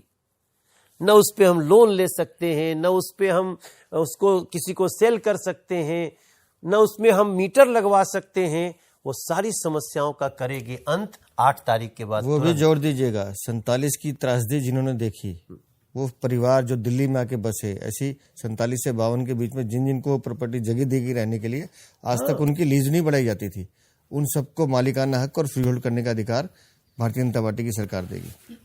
कल शुभंकर भाई, कल ये हुआ जो इन्होंने कहा ना, हम लोग 46 कॉलोनी है दिल्ली में ऐसी, राजेंद्र नगर लगा लीजिए, मोती नगर लगा लीजिए, गांधी नगर लगा लीजिए, पहाड़गंज लगा लीजिए, 40 ये अमर कॉलोनी। अरे हमारे क्षेत्र में भाई विजयनगर कॉलोनी, 46 कॉलोनी, क्या बोलते हैं उसको, डबल स्टोरी। और यही नहीं, जहां जो जिनको वो दुकानें दी गई थी, उन दुकानों को भी। हाँ, आप अमर कॉलोनी की कथा, आपने दारुण कथा सुनी थी। तो दिल्ली के पास पूरा ऑप्शन है, और इसलिए इतनी सारी चीजें हमने रास्ते पे अपने वादों में करी है। महंगाई कम करोगे सर? महंगाई तो ऑलरेडी, आपका एक वीडियो बहुत वायरल होता है महंगाई वाला, लोग पूछे कि मनोज जी से पूछेगा, अब फार्मूला निकाला है महंगाई कम होने का? अरे हम भोले भाले आदमी हैं, मेरे डायलॉग को आप उल्टा पुल्टा कर सकते हैं, लेकिन महंगाई जो आज से 10 साल पहले थी, उससे भी डाउन, 10 साल बाद उससे भी डाउन है। मनोज जी का अच्छा है, मनोज जी मान लेते हैं, ये आपकी क्वालिटी हमको अच्छी लगती है। नहीं, क्या इतना चालाक नहीं है ना, दिल से बात करने लगते हैं। अभी दिन कोई आया था, पूछने चला गया कि इंटरव्यू ले रहा है, हमने गाड़ी इधर, अरे इधर नहीं, इधर बाय बाय बाय मोड़, बाय मोड़। वो भी बहुत, वो हाँ, वो भी बहुत आता है। कहां से कहां कहता है कि वो बुला रहा है तो कह रहा है बाय मोड़। देखो, चालाकों की एक अलग दुनिया है, चालाकों का एक बड़ा श्रूड आदमी। वीरेंद्र जी कैसे आदमी है? वीरेंद्र जी कैसे आदमी है? ये मैक्सिमम अच्छा आदमी है। मिनिमम आदमी में दोष होते हैं, आप 100%, हमारे में दोष है। तो ये इनका है कि जब टिकट बटने लगता है तब ये बात ही नहीं करते हैं उस समय। ये तो दोष है ना भाई, बता देना चाहिए किसका हो रहा है किसका नहीं। वो संगठन का काम है ना जी, दोस्ती में कोई कमी है तो बताइए। इशारों में सारी बातें कह गई। सर, मुसलमानों का जिक्र नहीं हुआ। सर, मैं एक सेकंड लास्ट क्वेश्चन पूछ लेता हूं मैं। आपको लगता है मुस्लिम वोट इस बार बहुत इंपैक्टफुल होगा? क्योंकि कुछ का मानना है वो कांग्रेस पे शिफ्ट हो रहा है, बीजेपी तो ऐसा लग रहा मांग ही नहीं रही है, और आम आदमी पार्टी ये कह रही कि हमारे साथ इंटैक्ट है। आपको लगता है क्रूशियल होगा, वो बहुत इंपॉर्टेंट? मुस्लिम वोट आम आदमी पार्टी से खिसक चुका है। जब उनके मौलवी भी प्रदर्शन करने आ जाएं, और मेरा तो मानना है कि उन दोनों का डीएनए एक है। किसका? आम आदमी पार्टी का अनार्किस्ट और उनका किनका? कांग्रेस का। ओके, ठीक है जी। अगर मौलवी भी अगर प्रदर्शन कर रहा है तो उसके बाद अगर अरविंद केजरीवाल ये बोलते आप सांस बांसुरी बढ़ने लगती है उनकी कि ऐसा तो नहीं। अब ये बेबुनियाद आरोप लगा रहे हो। ज्यादा लंबा पॉडकास्ट करा था ना केजरीवाल जी के साथ, वो देख लो असर चढ़ गया संगत का। हाँ, बात पूरी गई सर। वो उनको भी जो तनख्वाह वो देने की बात कर रहे थे, अगर वो भी प्रदर्शन पर उतारू हैं, खुद मुस्कुराने लगी। उतारू हर हैं, वक्त मुस्कुराती हूँ। तो मुस्लिम वोट निकल गया उनके हाथ से और भारतीय जनता किधर पार्टी जाएगा वो? हमें भी मिलेगा। मेरे साथ सरकार आ रही है हमारी, नहीं, हमें भी मिले, किधर जाएगा? आपको अगर आप कह रहे हो उनसे निकल गया तो कांग्रेस को जाएगा? हमें भी मिलेगा। आप लोग मांगते हो मुसलमानों से वोट? क्यों नहीं मांगते वोट? मोदी जी कहते हैं सबका साथ सबका विकास। मैं आज लोकसभा के सांसद के नाते अभी तक 42 लोगों को प्रधानमंत्री की जो मेडिकल स्कीम है उसमें से 32 लोगों को, मुस्लिम लोगों को मैंने 5 लाख के लिए रिकमेंड किया, जिनको 3-3 लाख रुपए मिला है। इस पर मैं क्वेश्चन नहीं कर रहा हूं कि स्कीम्स जो है ये बात सच है, वो सबके लिए होती है और आप लोग करते हो, बट आप लोग मुस्लिम के वोट मांगते हो कि हमको भी वोट दो? हम बिल्कुल मांगते हैं। एक परसेप्शन बना हुआ है कि नहीं, आप लोग भी मान चुके हो कि वो हमको देंगे। नहीं, ऐसा नहीं है। वोट का कोई पता थोड़ी होता है। और अभी हम सातों सांसद जीते हैं तो मुस्लिम तो सख्त सवाल मैं बांसुरी से पूछ लेता हूं, कितने मुसलमान कैंडिडेट आपने उतारे? कितने मुसलमान कैंडिडेट हमने उतारे? भाजपा ने 69 कैंडिडेट्स उतारे हैं और सारे के सारे सबका साथ, सबका विकास, सबका विश्वास और सबका प्रयास में इस मूल मंत्र को आत्मसात कर कर चलते हैं। जब हम मतदाता देखते हैं तो हम केवल मतदाता देखते हैं, हम उसका धर्म नहीं देखते। आपने एक बात पूछी थी, एक है तो सेफ है ना? मैं आपको बता देती हूं, दिल्ली में एक ऐसी आपदा यहां पे शासन कर रही है जो कभी इंडिया अलायंस की भागीदार हो जाती है, खुद अपने ही अलायंस पार्टनर के साथ फिर गद्दारी कर देती है। वो अभी तक तय नहीं कर पाए कि स्वार्थ की धुरी पे टिका हुआ ये अलायंस, ये बॉल किस तरफ टप्पा खाएगी। लेकिन इतना जरूर जानती हूं कि अपने राजनीतिक स्वार्थ के लिए इंडिया अलायंस का एक एक दल इस देश को और खास करके दिल्ली को कभी जाति पे, कभी धर्म पे, कभी भाषा पे, तो कभी रीजन पर बांटने पे तुली हुई है। और भारतीय जनता पार्टी इस बात का पुरजोर विरोध करती रहेगी। इसीलिए मैं कहती हूं एक है तो सेफ है। और मैं जानती हूं कि दिल्ली का देवतुल्य मतदाता इतना ज्यादा समझदार है कि वो ये पर्टिकुलर जो वोट है, ये आम आदमी पार्टी के 10 साल के फेलियर जो रिपोर्ट कार्ड है उस पर वोट देगा, विकास पर वोट देगा, ताकि दिल्ली भी प्रगति की राह पर अग्रसर हो। आपकी मम्मी की तरह आप भी ऐसा बोलते हो कि इंसान खो जाए, लेकिन मैं जर्नलिस्ट हूं जी, मुझे मेरा मैं जानती हूं आप जर्नलिस्ट है, पर मुझे एक बात बताओ, आपके सारे के सारे आपके सवालों में आप जर्नलिस्ट कम और मैथमेटिशियन ज्यादा लग रहे हो। आप हर चीज आके आंकड़ों पे और अंक, जब नेता लोग नंबर्स पे क्यों जाते हो? शिकायत करते ना, मुझे बहुत अच्छा लगता है। मैं शिकायत नहीं कर रही, मैं तो तथ्य रख रही हूँ। ठीक है, बेस्ट विशेष आपको। सचदेवा सर, इन्होंने तो सवाल नहीं दिया, हालांकि वो ओवरऑल है, बट अगर फिर से समराइज करना चाहूं कि इस बार बीजेपी क्यों आएगी, जो मैंने मनोज जी से सवाल पूछा था कि वो ये कह रहे हैं, वो कह रहे हैं, वो कह रहे हैं, ये कह रहे हैं, आपके पास क्या है? बीजेपी को आपको क्यों वोट देना, बीजेपी के लिए क्यों वोट देना चाहिए, अगर आपको जनता को समराइज करके बताना हो? मैं फिर कहता हूं कि मेरे पास मोदी है।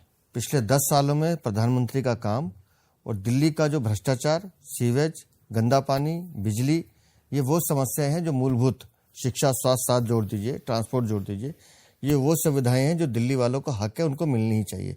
वो कोई खैरात नहीं मांगते हैं। और जो दिल्ली के मालिक हैं वो खैरात बांटने का जो नाटक करते हैं। दिल्ली को एक विजन के साथ एक ऐसी सरकार चाहिए जहां मतभेद ना हो, टकराव ना हो, जहां समन्वय हो, और एक अच्छी सरकार दिल्ली को बनाने का काम करे। दिल्ली अगर आज विश्व की सबसे प्रदूषित राजधानी है तो सुन के अच्छा नहीं लगता। दिल्ली में अगर जैसा अभी बताया कि सीवेज के ओवरफ्लो से 62 लोग मर जाते हैं तो सुन के अच्छा नहीं लगता। दिल्ली के अगर हर विभाग में घोटाला होता तो सुन के अच्छा नहीं लगता। मैं दिल्ली वाला हूँ, दिल्ली में पैदा हूँ, दिल्ली के दर्द को समझता हूँ। चाहे वो माँ यमुना की सफाई हो, चाहे प्रदूषण का मुद्दा हो, दिल्ली को एक बार एक ऐसी सरकार चाहिए जो दिल्ली को ठीक करने का मादा रखती हो, जैसे पूरे हिंदुस्तान को रखने का मादा नरेंद्र मोदी ने करके दिखाया है। हम दिल्ली को 5 साल में वो करके दिखाएंगे कि उसके बाद 2050 की दिल्ली कैसी होगी। विकसित भारत की विकसित राजधानी बनाने का संकल्प भारतीय जनता पार्टी लेके चल रही है। Thank you so much sir. और एंड में जिस भी पॉडकास्ट में मुझसे सवाल नहीं पूछे आते हैं, मैं हमेशा वहां कोट करता हूं कि आपने भी नहीं पूछे। मेरी कोशिश थी जनता के लगभग सारे सवाल पूछूं। हम करंट नेता में नहीं, करंट वाले सवाल पूछने की कोशिश हमारी थी। बाकी फैसला जनता पर। Thank you so much everyone. Thank you.